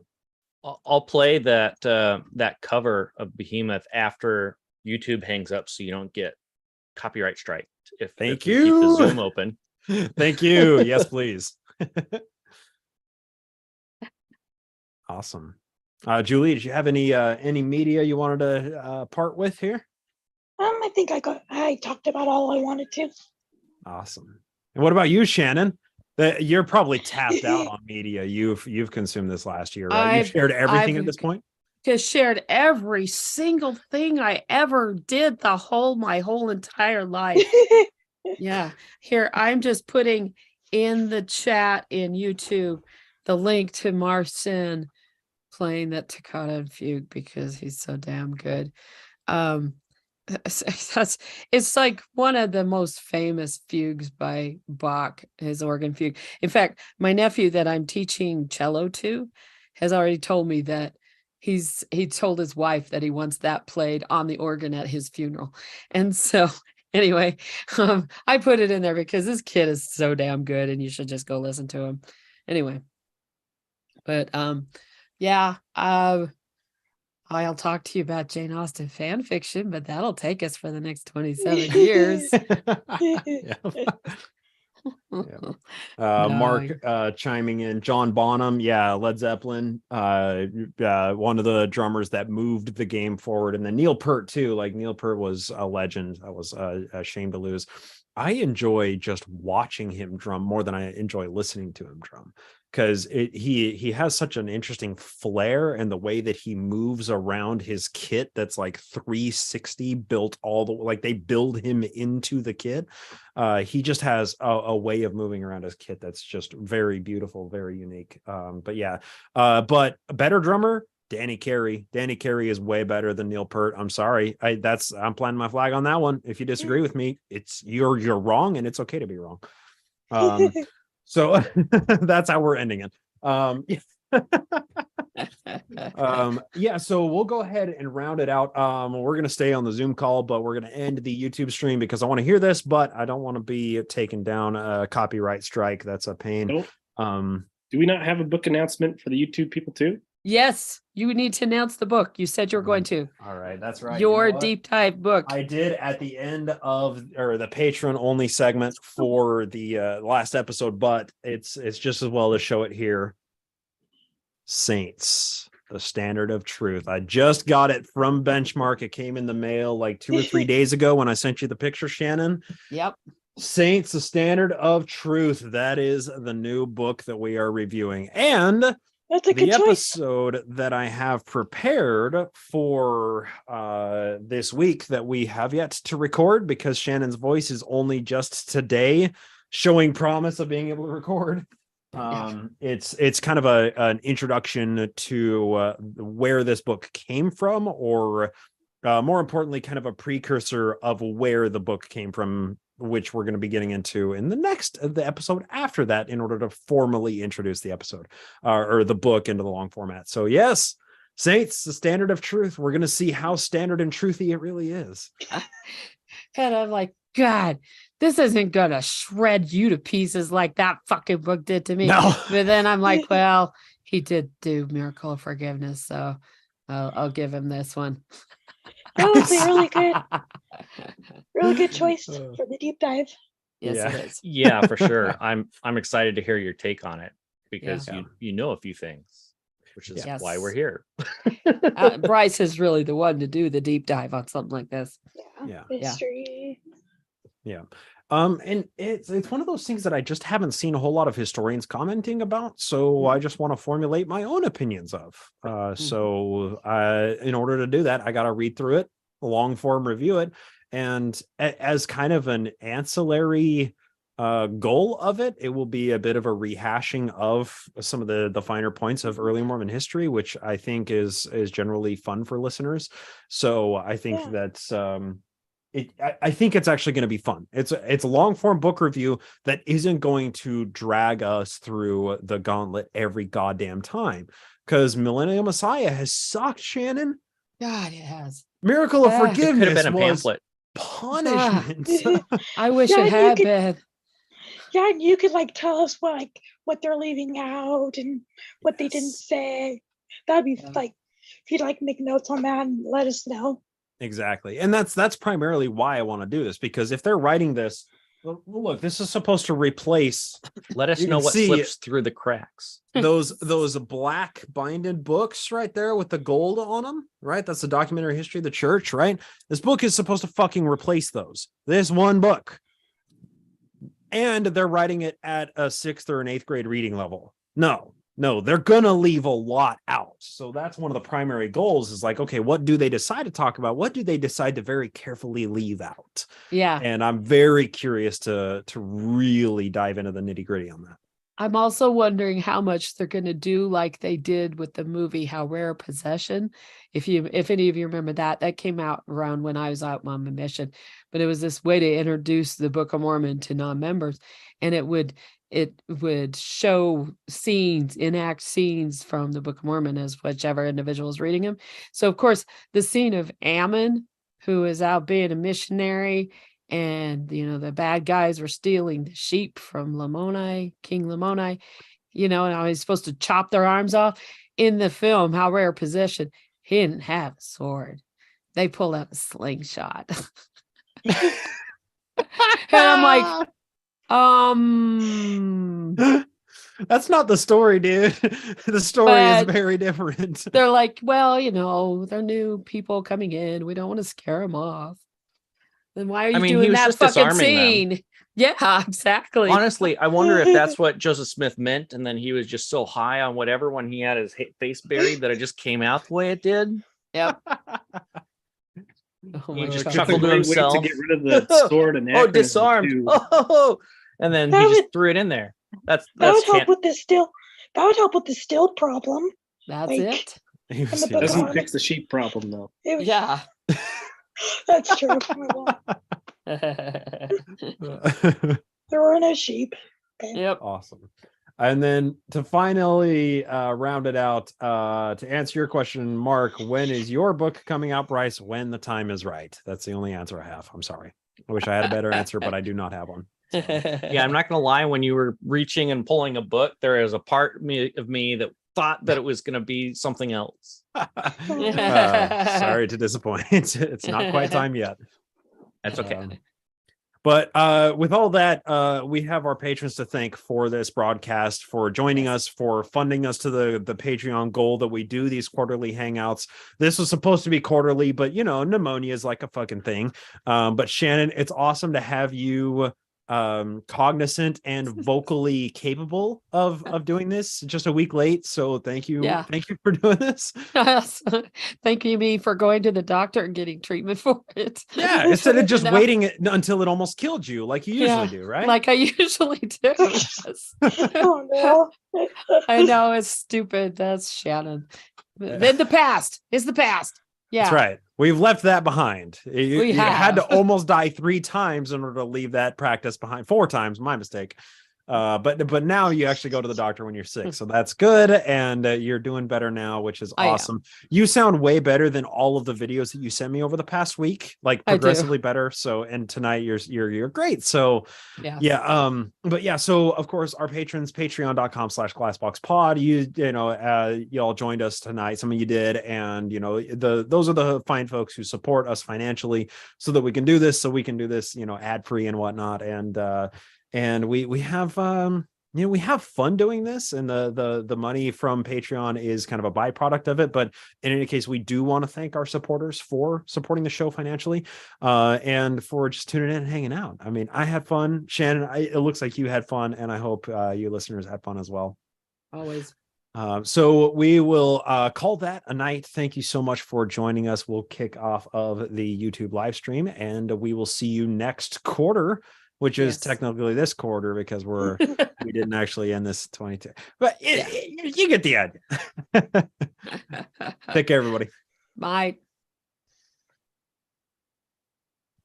Okay, and the